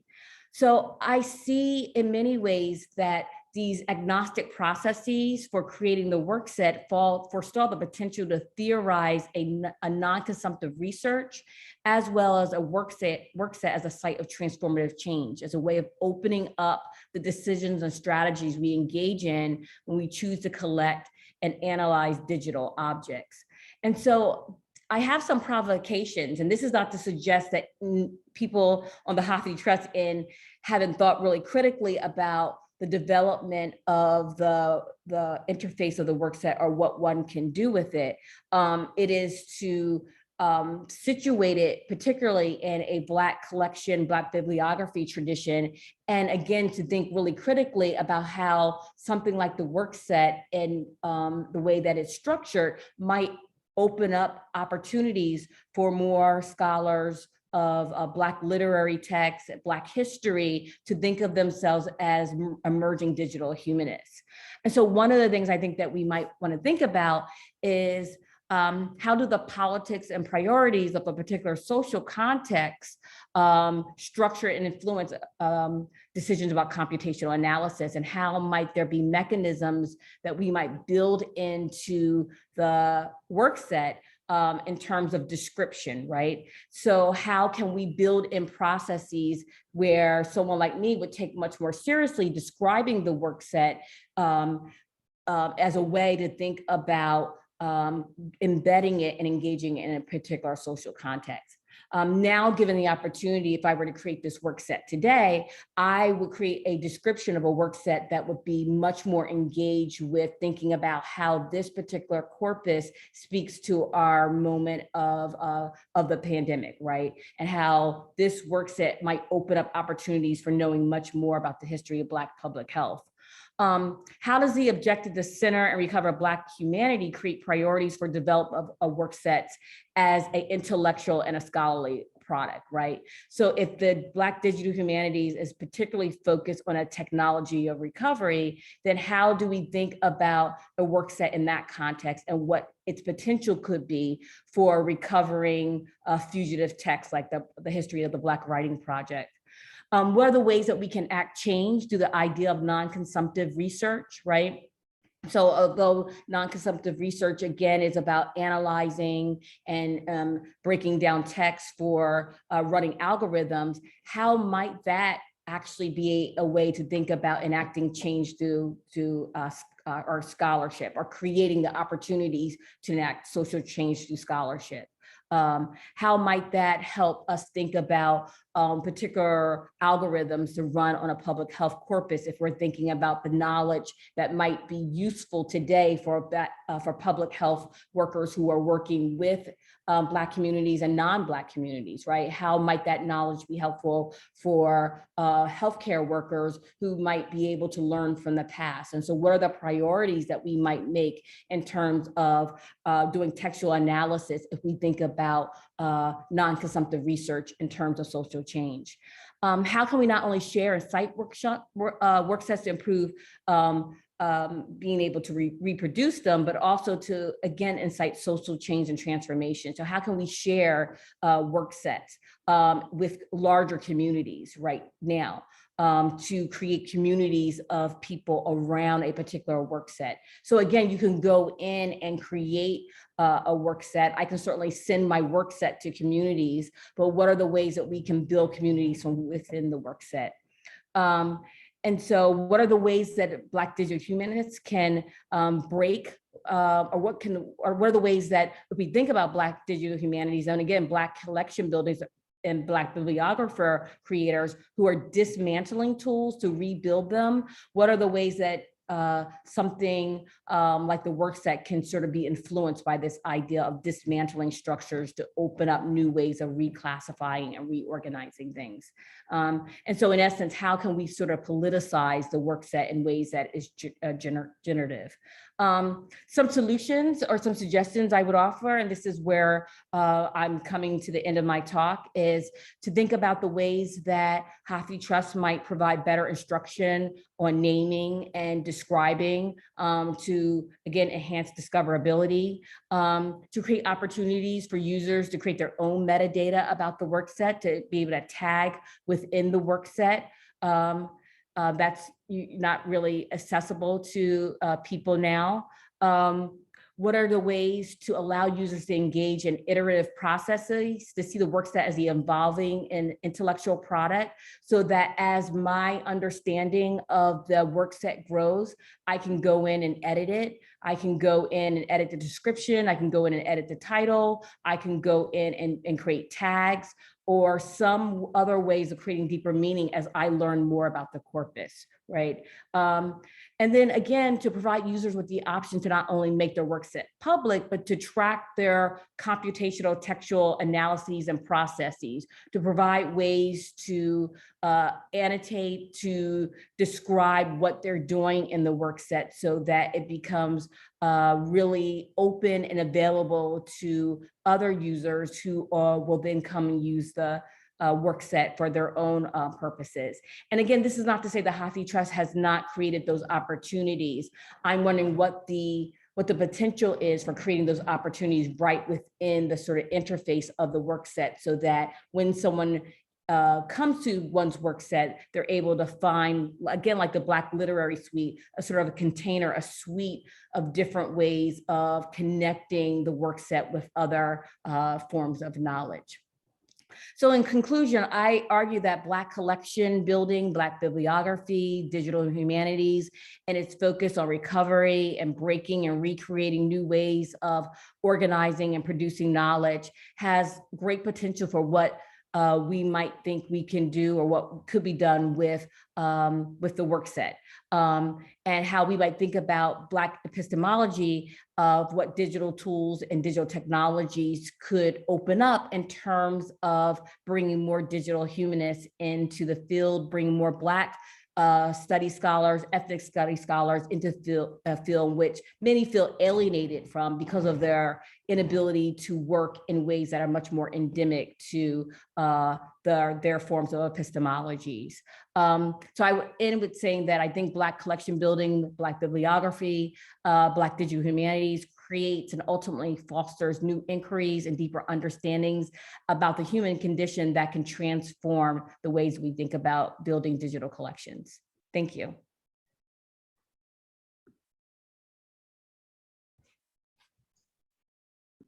Wow, that was amazing, Dr. Gallen. I really appreciate your perspective today. And it was interesting, you know, I'd prepared a couple questions ahead of time, but I think you answered most of them and then shot way past. So, you know, I was thinking about how, so I'm going to ask one question, then I'll hand it over to Jessica for questions from the floor, but thinking about the technology of recovery. And one of the things that you had said in your 2016 article, making a case for the Black digital humanities, was the need to move backward before moving forward in restoring humanity of Black people. And I was just thinking about how the current expansion of research into collection development, which you covered a lot today, and health disparities, particularly in the light of COVID, have helped or hindered the need for redefining the racialization of humanity, and how you would want your work to influence that trend. Help me understand that a little bit more so I understand what you're asking.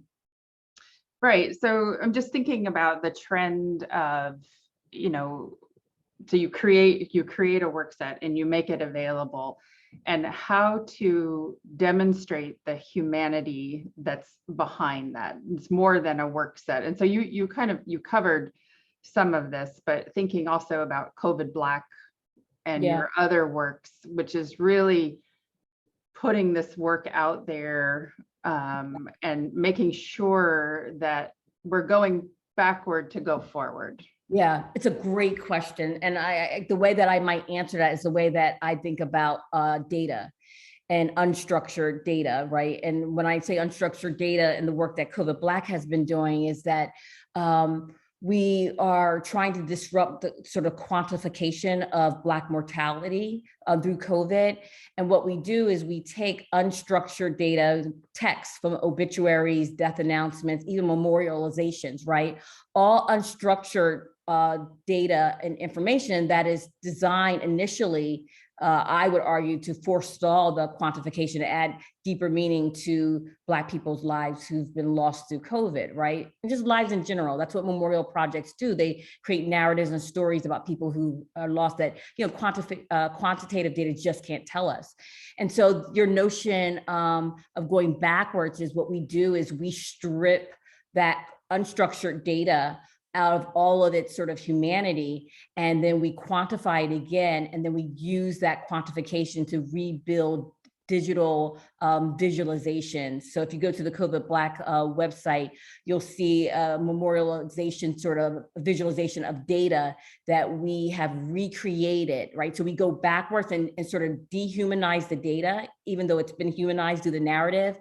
We strip it of all the sort of stories and quantify it and put it back in a container of a data set. And then we take that data set and then we re-visualize it using Black digital humanistic praxis that grounds it and roots it in a Black and an African tradition. So I mean, it's covidblack.org. So if you want to go and look at an example of what it looks like to go backwards in order to move forward and to redevelop something new, I think that's a really good example of it. And again, it really is in the tradition of Black bibliography and Black collection building, where you're sort of dismantling tools.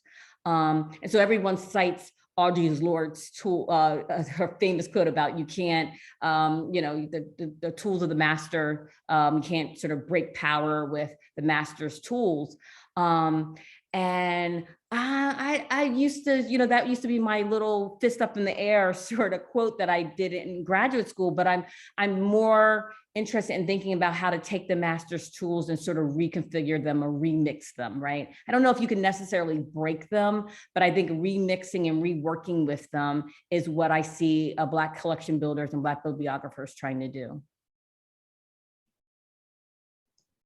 Jessica? Excellent.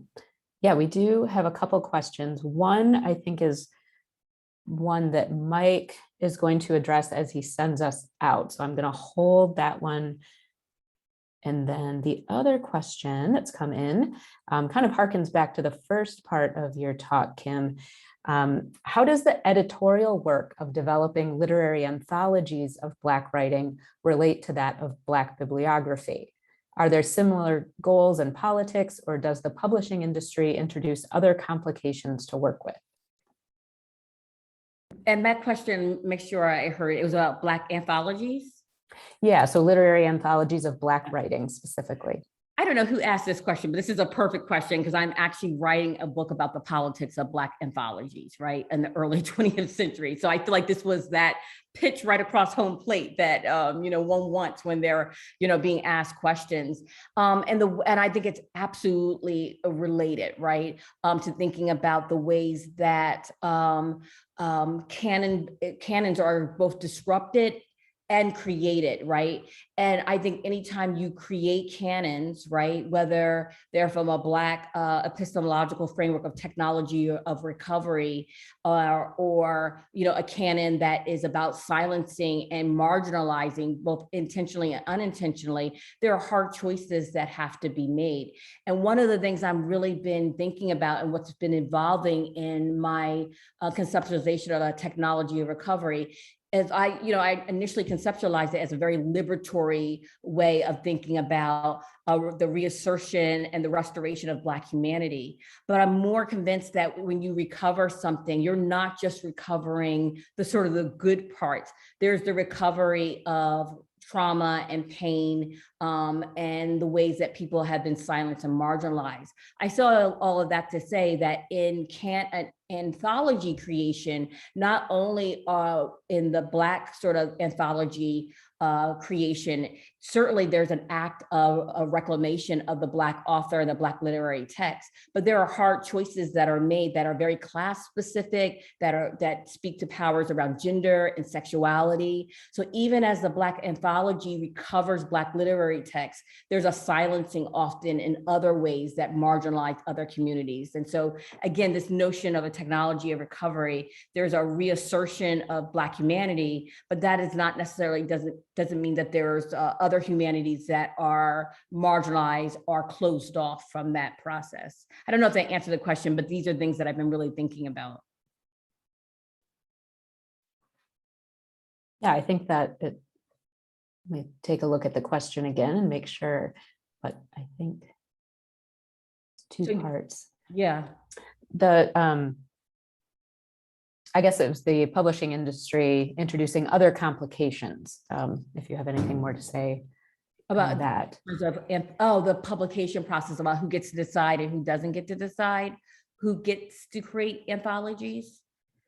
If I understand the question, I'm not sure if that's what the intent of the question was to ask about. Yeah, I'm not sure either. I think, are there similar goals in politics, or does the publishing industry introduce other complications? So yeah, it introduces the notion of power and who gets to decide who's published and who's not. But again, I think the complications I would argue in terms of the editorial praxis of anthology building is about the selection and what's going to be foregrounded as canon and what is going to represent the race and what's going to recover Black humanity and what's going to be left out. And historically speaking, if we think about the Black anthology of literary text, what has been decided that's going to be foregrounded as the text that will cover Black humanity often represents the interests of a Black middle class and a Black bourgeoisie, right? And so the Black anthology is a particular sort of product that I would argue that speaks certainly to the recovery of Black humanity, but is very class specific and engage in a particular type of production and reproduction of respectability about what good writing is and who is the sort of rightful audience for that anthology. And I'm trying to disrupt that with the work that I'm doing by thinking more about newspaper fiction and the ways that has been totally marginalized and left out of the canon of Black writing. thank you. We have time for perhaps one more question, if there's any others that have come to mind for folks.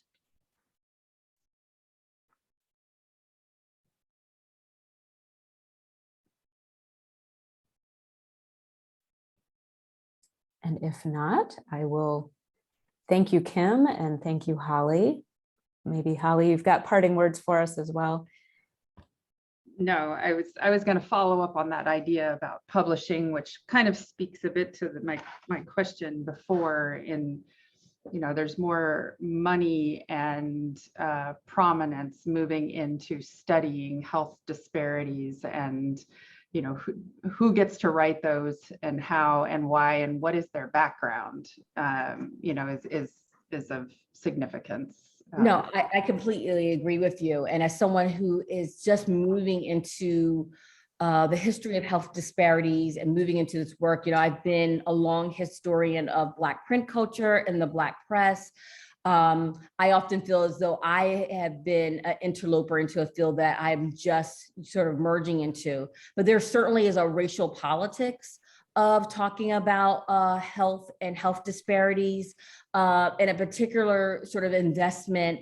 If we think about data, and I've been really immersed in thinking about data as for awareness and sort of the commodification of data about Black health that has not always translated into, improved health outcomes. So I won't say too much more because I'm still very much in the early parts of sort of making a bit of a transition into this type of work. And I always want to be respectful of people who've been working in this field for many, many years.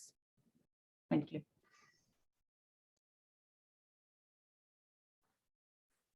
All right, excellent then. I'm going to turn it over to Mike.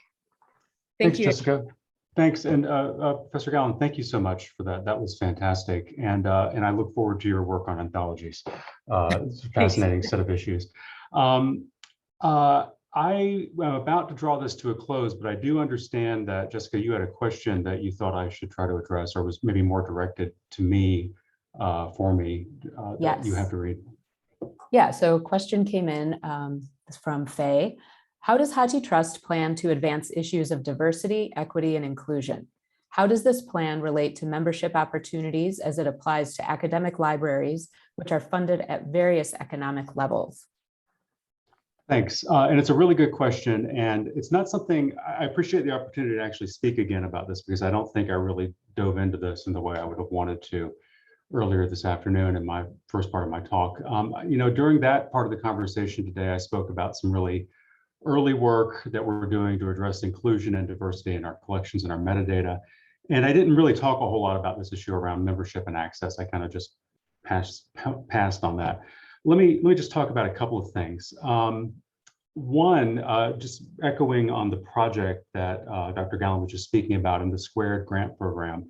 One of the things that we did with that project was we used a process we have used in the past to solicit proposals. There's a program we have called Advanced Collaborative Support, where we seek proposals to do work in the HathiTrust corpus, and then can allocate some set of people hours to work with the researchers in consulting and developing their work.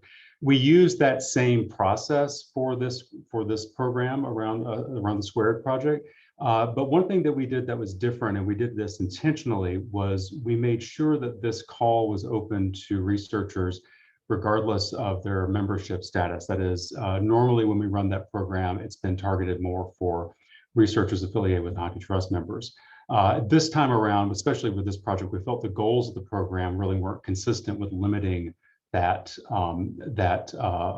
program to just members. So I know that we have some researchers involved in this who are not affiliated with HathiTrust members. Many are, but not exclusively. Now that doesn't really address bigger questions about equity of membership and access. And I spoke earlier this afternoon about some work we did a few years ago to look at costs of HathiTrust and how we could more equitably share the costs down. And I pointed out that our lowest fee has dropped down to around $5,000, a little more this year. I think we have to, I said we're going to need to do a review of our tiering model, and we have to think about membership strategy. One of the things we've got to look at in that is whether that cost model is as inclusive as we want it to be. $5,000 is a lot less than $9,000 or $10,000, but it may still be more than a lot of libraries would want to pay or may be able to pay. And I raise this just not because cost is the only issue. There are actually multiple potential barriers to participation in HathiTrust.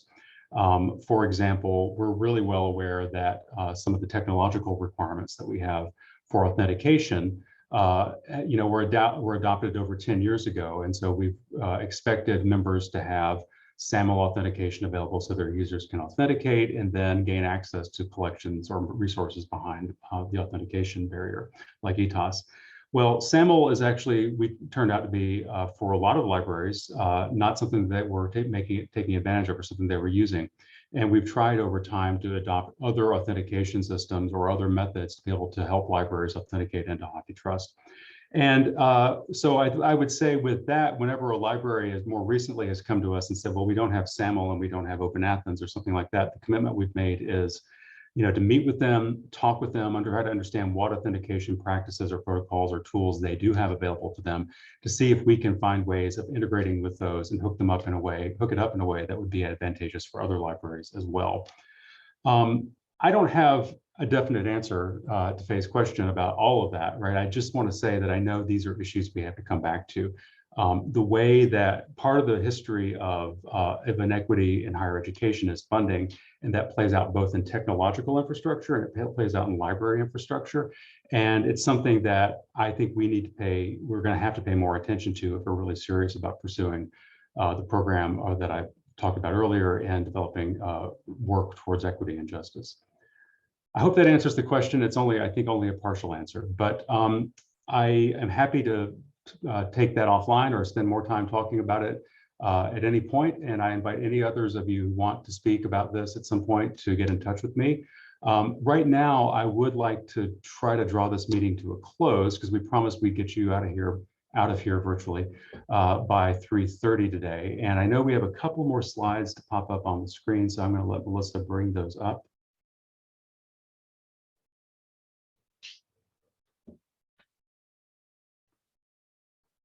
Great. So yes, conclusion, that's where we are. On the next slide, I have something else to say. Just a few last comments this afternoon. I want to give some thank yous and I want to ask you for some input.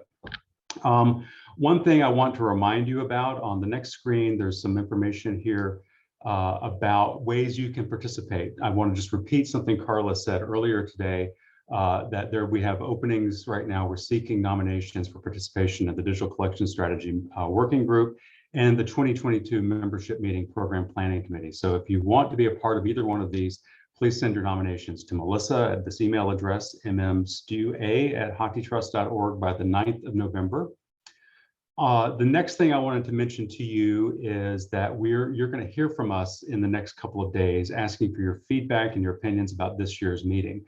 As I said earlier, we've tried to make this a more compact meeting this year, and I really feel that. I actually feel like we haven't really been here very much time at all today. And we want to know what's working for you here, what is not. We will do at least one more virtual member meeting next year, and we want to take your advice into consideration as we plan that meeting. Last thing is I want to say some thank yous. I want to extend thank yous to the entire membership program planning committee. I think their advice was fantastic throughout the year. I remember especially talking with them about Zoom fatigue and how to manage that in this environment, and they were really offering a lot of sage wisdom there, so we've tried to follow. I also want to say particular thank yous to a handful of people I see on screen almost every day. And so on the next screen, I just want to highlight those individuals that are part of HathiTrust team that were members of the program planning committee, because they have been working behind the scenes all day, all week, all month, really, to get ready for today and bring this presentation to you. And so I want to especially call out today, especially Melissa, who's been running slides and the whole show, as you will, and Jessica for keeping us on track and on time today, and Graham and Christina for helping us respond to questions or keep questions in mind. And then Heather, for many things, but one thing I want to say to all of these folks is for a lot of the thank yous for their help and my pulling together my slides and my program, my talk this last several days. And that's all I really have to say. I just want to express again my thanks to you for being a part of HathiTrust. And I hope I see you again next year, if not before, and I hope at some point to see you again in person. We will have these slides available for those of you who want to see more of this or share it with your colleagues, available in the next couple of days. So stay tuned for that. Thanks a lot. Trustee says bye.